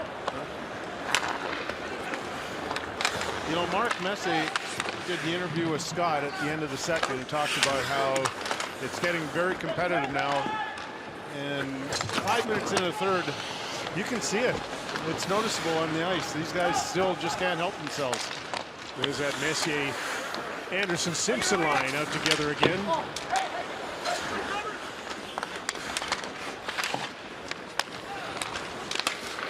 One of their great seasons together. That line had 110 goals. Big deal. I let in 78 of them. do it on a good goalie, then you'll get credit. You know, it's not a stretch to suggest that the new look line that is the Oilers' exciting top line, Connor McDavid with Milan Lucic and Jordan Eberle, has some real similarities. Absolutely. Good point. Now, I'm not sure that in the role of Glenn Anderson, Jordan Eberle is going to go in and take Bob Essens or any goaltender out, but nobody does that anymore. The original coach of the Winnipeg Jets when they came out of the WHA into the NHL, colorful Tom McVie, and he's with Scott right now. Thank you, Jim. Yes, what a distinguished coaching staff the Jets alumni have. There's Ab McDonald, 4-time Stanley Cup champion. He's a Winnipeg treasure. Serge Savard and Tom McVie. You and I both would like, well, I'd like you to say something about John Ferguson, the late John Ferguson, who hired you as coach of the Jets, and you came into the NHL with him. I did, and you know, we won the last Avco Cup. He brought me in, and everything went great, and we won the cup. And they took a lot of the players, or all the players, I guess. And anyway, Fergie and I, whoa, Fergie and I, we grew up together, and you know, he would get, a lot of times he'd come down my office, he'd be ranting and raving, he'd be upset. But I knew he wasn't going to punch me in the nose because he loved me. And besides, my nose is all broken up anyway.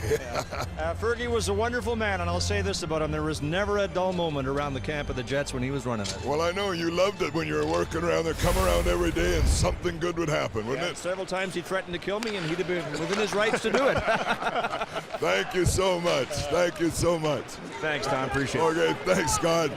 It was one of the great memories of anybody who ever worked in the Winnipeg Arena in our business, Kelly, is that if you were in the broadcast booth, you sat next to the general manager's booth. And if something went wrong for the Winnipeg Jets, you would hear this thunderous thump on the wall as John Ferguson hit the wall, and everything on your side would shake a little bit. He was very passionate, very emotional during the games. Oh, there's a little tweener that snuck in behind Daniel Berthiomen. It's no goal. Waved off by Andy Van Helleman. I had the good fortune of being in the San Jose Sharks organization for 2 years, and John Ferguson was one of our senior advisors, so I had a chance to spend a lot of time with him, and boy, did I ever learn a lot. I didn't ever see that side of John that you're talking about. I of course heard about it, and prior to my getting to know him, I was quite nervous when I was first going to start chatting with him and stuff, but boy, he was a really kind, gentle man. Oh, you're absolutely right. And just as you were saying about Dave Semenko earlier, right. What a funny guy and a great guy, and Fergie was the same way. You know, another guy we should mention today, too, who passed away much too early, is Ken Fryer Nicholson. He was a play-by-play man for the Winnipeg Jets in the WHA and into the NHL. Left us far too early. And boy, would he have a blast with all these guys out here today. Might even got some of the names right. We're doing our best, Jim. Come on.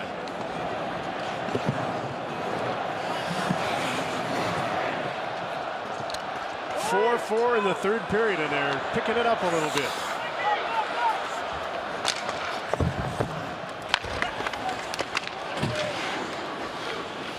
Mike Ford with the long stretch pass. I like it. And Eddie Olczyk with the turnover. And here comes BJ with a backhander, and Craig Muni jumped in there and couldn't quite knock the puck out of the air into the net. Got a piece of it, though. Just like old times, BJ McDonald, who scored 46 goals in his rookie National Hockey League season, puts the Oilers in the lead in the third period for the first time. Familiar spot, right? Just off the goal post, that right-handed shot. That's what I was saying earlier, you know, maybe some of the skills eroded, but the mind for the game hasn't. You don't think he enjoyed that? Not just a little bit, but a whole lot.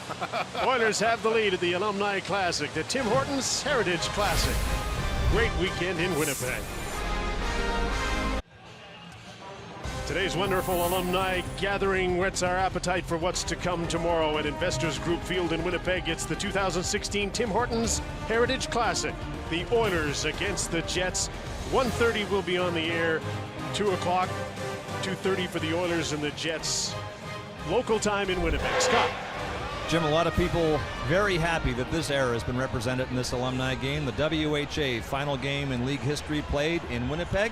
1978, Jets beat the Oilers 7-3 to win the Avco Cup in 6 games. The late Lars-Erik Schubert accepted the trophy, and he's been well remembered here this week. The last goal in WHA history scored in that game by Dave Semenko, and a young Wayne Gretzky played for the Oilers that year. Of course, it was on to the NHL after that, and Gretzky would never lose as an Oiler a playoff series to the Jets again. Many of them here and playing in this game, and there's a close miss for Darren Shannon. Just about tied this game up again. He's one of the guys who looks fit, looks like he always did when he played. That's what I said to my friend Randy Gillen. I'll finish that story last night. He said, Randy, you still look great. And I said about myself that I've gained a bunch of weight and I look fat. And he said, well, things haven't changed. You were always fat. Nice guy. Old teammates can say that to each other. Yes, indeed.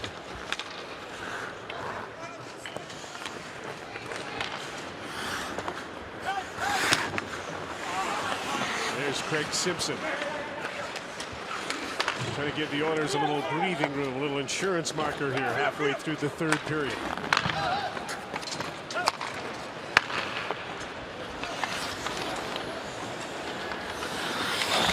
Taylor's gone to the front of the net. Centering pass didn't get through. Vintage Dale Hawerchuk stopping a dime there, trying to find an open guy trailing the play. That was Ryan Smith again. I wonder if Gretzky and Curry had anything to do with the fact that Ryan Smith is now on their line. Yeah, Wayne usually gets his way. There's Teemu. Chris King. And a fine defensive effort for Jari Kurri.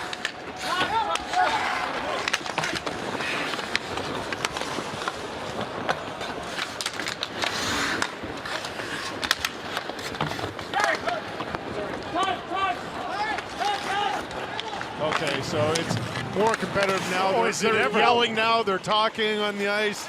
We didn't hear a lot of that chatter in the first period. What a great save by Cujo on Teemu Selanne. Now they've picked it up several notches here in the third period. Wayne's not the biggest, strongest guy, but he's not going to lose puck battles like that.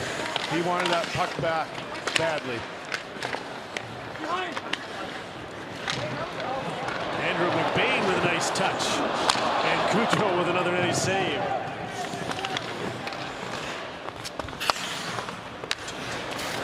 The benches may not have been shortened yet, but they're all standing now. Everybody's into it. How amazing is that?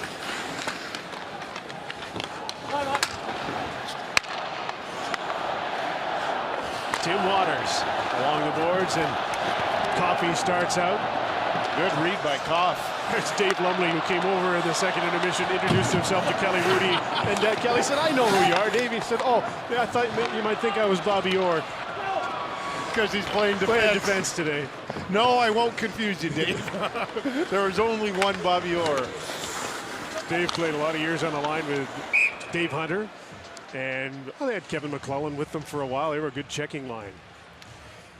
The first time I ever played against the Oilers was with the Islanders at the time. It was on Long Island, and Dave Lumley scored on me in the second period, 5-hole, a slap shot. I'll never forget it. Well, of course I haven't. I'm talking about it then.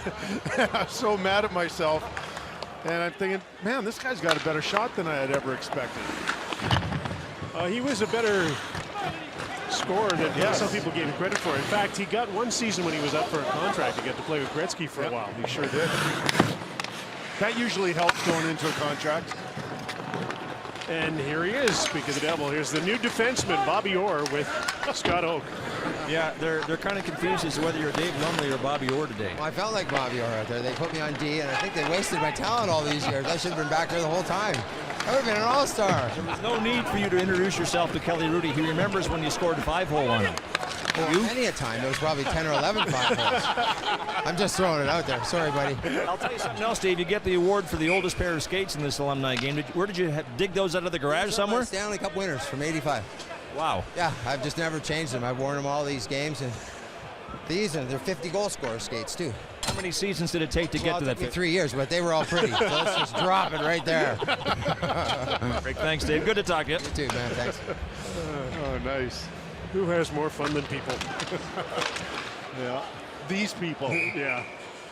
It's great to see them all having such a good time, and in a game that is now 5-4 for the Oilers with just over 6 minutes to go in the third period. They'll be happy when the game ends in some ways, in others not, because it's been a terrific few days, and we'll continue. One of the great things the Oilers did, Kelly, last night was they had an event where they had all of these players, the alumni, got together with the new players and exchanged stories. They spent the evening together, just the players.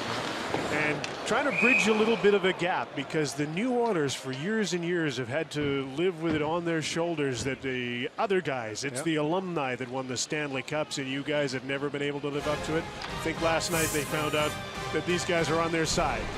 They're all in the same boat. We'll take a short break at the Heritage Classic from Winnipeg. Canucks taking on Ryan Getzlaf and the Anaheim Ducks. That's tomorrow on Sportsnet. Today it's the Alumni Classic at the Tim Hortons Heritage Classic in Winnipeg. Dale Hawerchuk and the Winnipeg Jets playing catch-up against the Oilers. Again, Mark Messier has a couple of goals in the afternoon. And here's a chance for a break. Simpson defers to Anderson. What a save. The bend that robs the Oilers again. Burt with his best save of the afternoon. I like it. Showing that he has actually been practicing for a couple of months. What do we say about the two-pad stack? What? We'd eventually see it. Nice technique. Waited till Glenn had his head down, then charged out a little bit. Classic butterfly. Right. Not.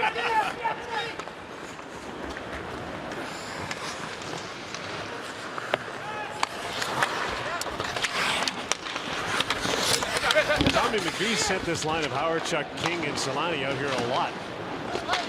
He's really coaching. Watching him behind the bench. He's watching intently. He's all over it. He's into it. Well, Ab and Serjar as well. And another big save by Daniel Berthiaume.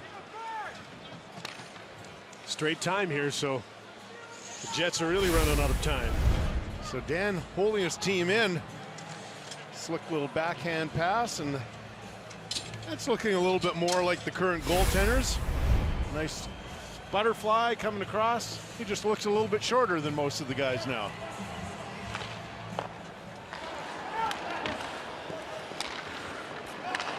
Coffey and Huddy paired together. Gretzky, Curry, and Ryan Smith still playing together for the Oilers. What a pairing Huddy and Coffey were, right? Coffey had the green light to do anything he wanted, and Charlie protected him and was happy to do so. And stay at home. He was so sneaky good himself, and most people don't recognize it. Charlie had one of the best slap shots in the game himself. And what a lot of wisdom he can impart as a coach now for defensive players. Yeah.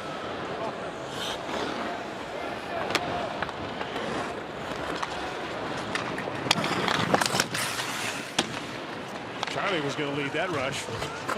Maybe not. Once he got to the bench, he decided better of it. There's Teemu.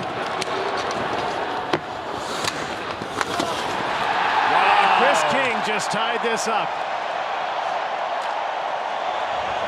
And was that a body check I saw, or was it an accidental collision? No, that's a body check. There will be no review, and that is just vintage Teemu, right? Great speed through the neutral zone. Throws it in front. I take that back. I don't give him enough credit. He knew that Chris King was right there. He didn't just throw it in front. He passed it to him.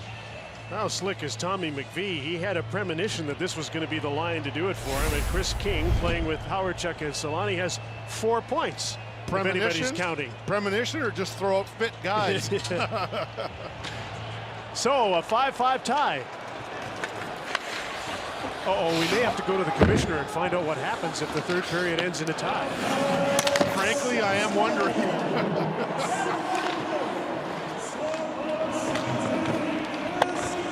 I think they've just made an executive decision that if it's tied, they'll go to a shootout. All right. I'm sure the goalies are thrilled.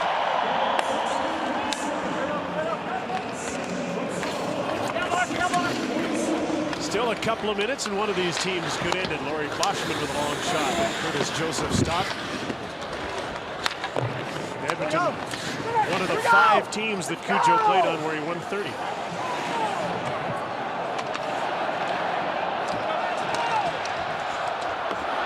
Sorry, I wasn't paying attention what you're saying. I didn't want to get hit in the head with a puck or a stick. I heard something about Cujo winning. 30 a few times. Yeah, there you go. One would have been nice for me. There's a coffee rush and a shot. Pretty good one, too.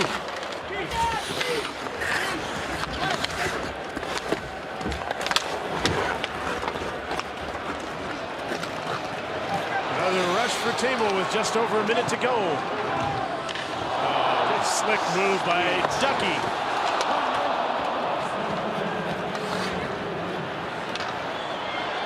Once again, you can't teach a mind for the game, right? That was just sweet to watch. You can teach skills and all sorts of things, but not a mind for the game. Solani gives off to Howardchuk, and watch this. Beauty.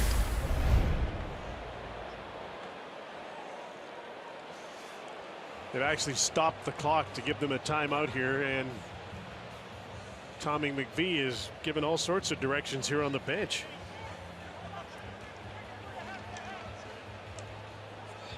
Dan Berthume barking out some orders I couldn't quite understand.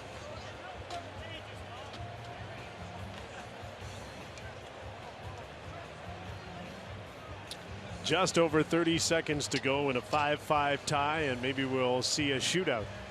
I guarantee you the Oiler coaches will use Gretzky. I would think.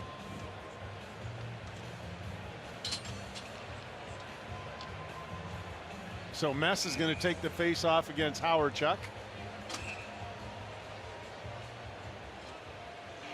How many times do you think this happened in their careers? Hundreds. Yes.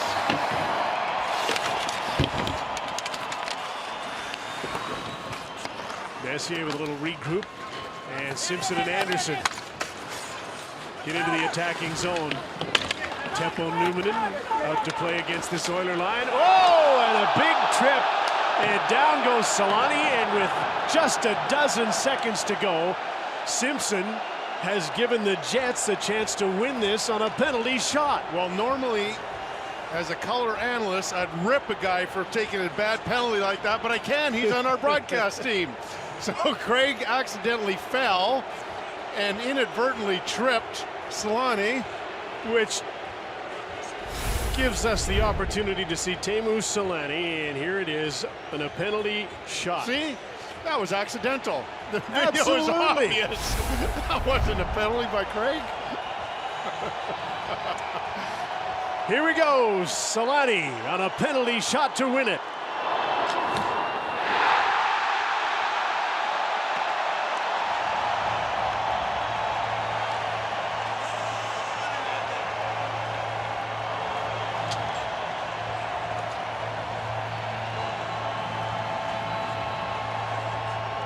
Well, these fans can thank Craig Simpson. He's got an eye for a good show. He's got theatrics in him, and he knew that this is what these 33,000 people wanted to see.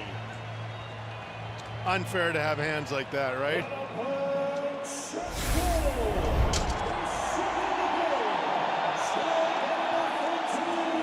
.65, and there'll be a drop of the puck, and the Jets will beat the Oilers.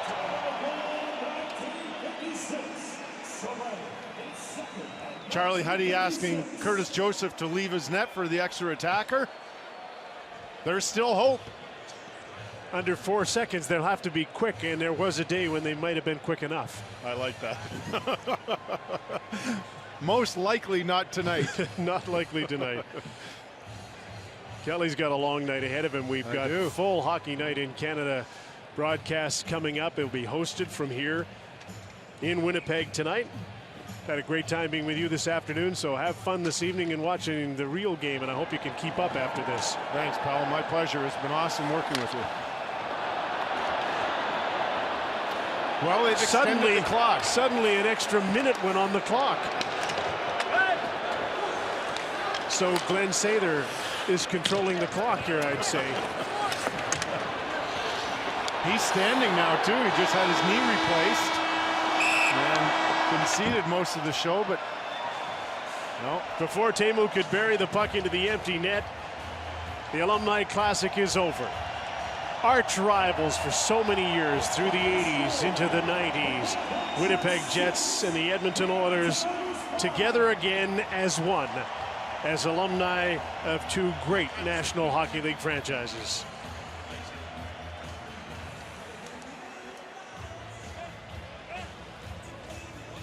And to cap this off, there'll not only be handshakes, but there'll be a tremendous group picture. And then they'll go back to the same dressing room.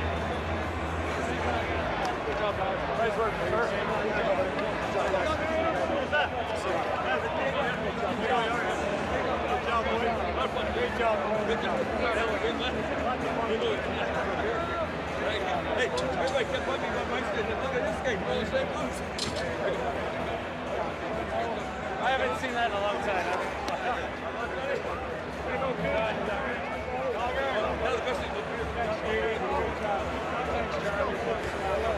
Thanks, Paul. Appreciate it. Boy Smith, thanks. Boy David, thanks. Thank you. Hey, Wilbur.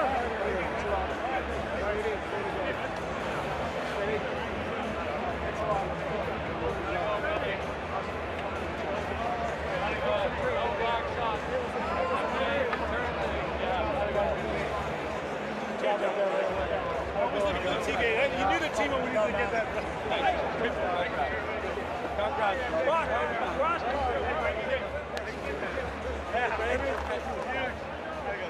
Good job, guys.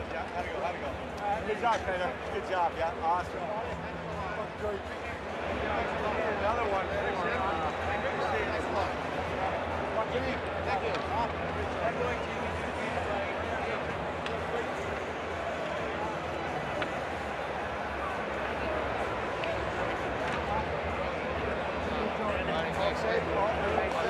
Oilers and Jets, maybe for one last time with these characters involved.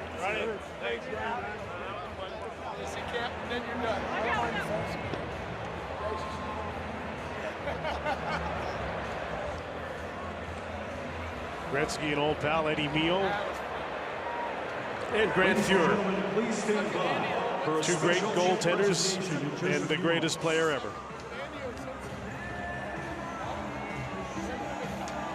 Or as he would be quick to point out, maybe one of them.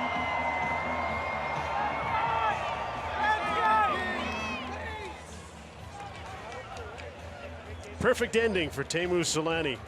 A penalty shot to win the alumni game for the Winnipeg Jets, 6-5.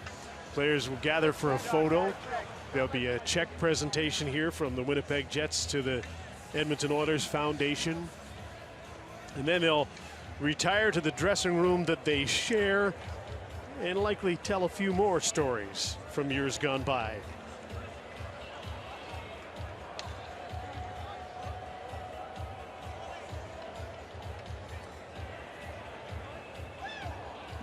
Dale Howardchuk was instrumental in making this event happen. Once Mark Chipman and the Winnipeg Jets organization had decided they were going to do this, in stepped Howardchuk to help make sure that all the right players were represented in the lineup. And here is Scott with Mark Chipman. Okay, Jim, thanks very much. Only got a few seconds because he's got to go on the ice, but tell me about the check presentation. A token of our, I guess, appreciation and deep respect for the Oilers for being a part of this and for the incredible work that their foundation does in Northern Alberta. It's just so thankful and grateful that they were a part of this. All right, where you go. Thank you.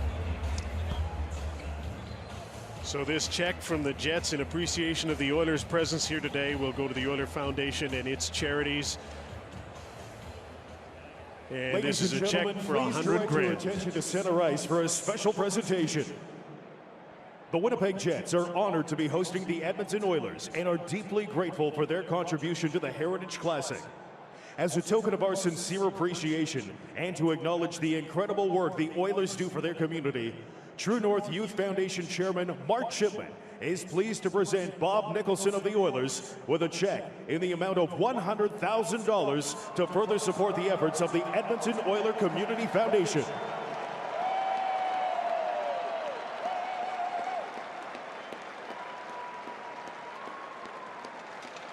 Never before have these organizations worked in such harmony as they have today. Shared a dressing room, brought back old times, played a game against each other, and now together helped some wonderful charities in Manitoba and in Alberta. Teemu Selanne won the game for the Jets, and here he is with Scott. How appropriate. The Jets' hero in this game is Teemu Selanne. 5 points, 2 penalty shot goals. Just tell me what the day meant to you.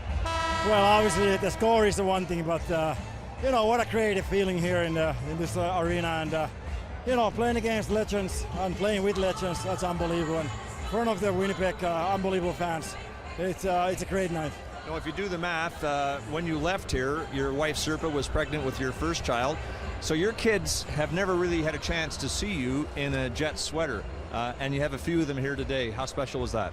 It was really special, and obviously my wife even painted her fingernails with the Winnipeg Jets logo. So the whole family was behind this weekend, and obviously it's a great experience for all of us. I want to ask you about the scoring. The end of the game, the 5-4 winner on the penalty shot. Craig Simpson, as we like to say, inadvertently hauled you down. Yeah, he got the assist. Yeah, that's how we have to describe it because he's on our broadcast crew. But what were you thinking on the penalty shot? Yeah, no, I have three things what I usually try, and I just make the decision when I go.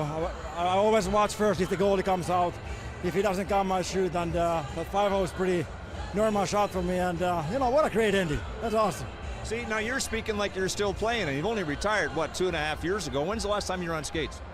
You know what? I have skated twice in 2 years, so you know, I think if I would practice 2 weeks hard, you know, I could play back in the NHL. So, but I won't. Don't worry about that. So I thought for a moment you're going to announce your comeback there. No, not a chance. There's a reason for that. Why I'm not playing. Get to the phone. Yeah, thanks. Yeah, don't want Teemu Selanne to miss the photo. The star of the game, the man who scored the game winner. And this will be a wonderful keepsake for all of these players and their families. From the Heritage Classic in Winnipeg. Many of them on the Oilers side played in that first Heritage Classic that spawned so many wonderful outdoor events in Canada and the United States. And now back in Canada, where the city of Winnipeg has embraced this week like few other places can. It seems so special when the outdoor games come to Canada and the whole city gets a chance to take part. It happened in Edmonton, it happened in Calgary, Vancouver, and now in Winnipeg. Great show by the Jets and the Oilers. Hall of Famers all.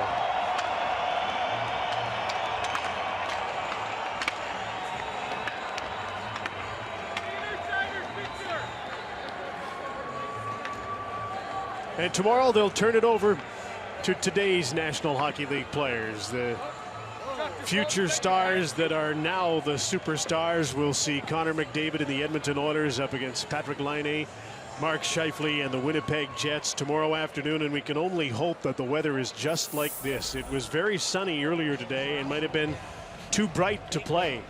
But if we get a nice cloud cover like this and temperatures like this, it will be a spectacular show because the ice is terrific. Oilers and the Jets, 2 big points available tomorrow. Paul Coffey, Glenn Anderson, Mike Krushelnyski, their training staff, Peter Miller. They brought back all the trainers from these teams from the 80s, the equipment managers and trainers, so that they could all get together. Those that were so important to each other through a generation that was second to none. Superstars all, Stanley Cup winners, Hall of Famers. What a show. For the record, the Winnipeg Jets finally beat the Oilers. They got them 6-5 today in a terrific atmosphere. Stand by, lots more hockey to come. Hockey Central Saturday is next. The following is a presentation of Hockey Night in Canada in association with the National Hockey League.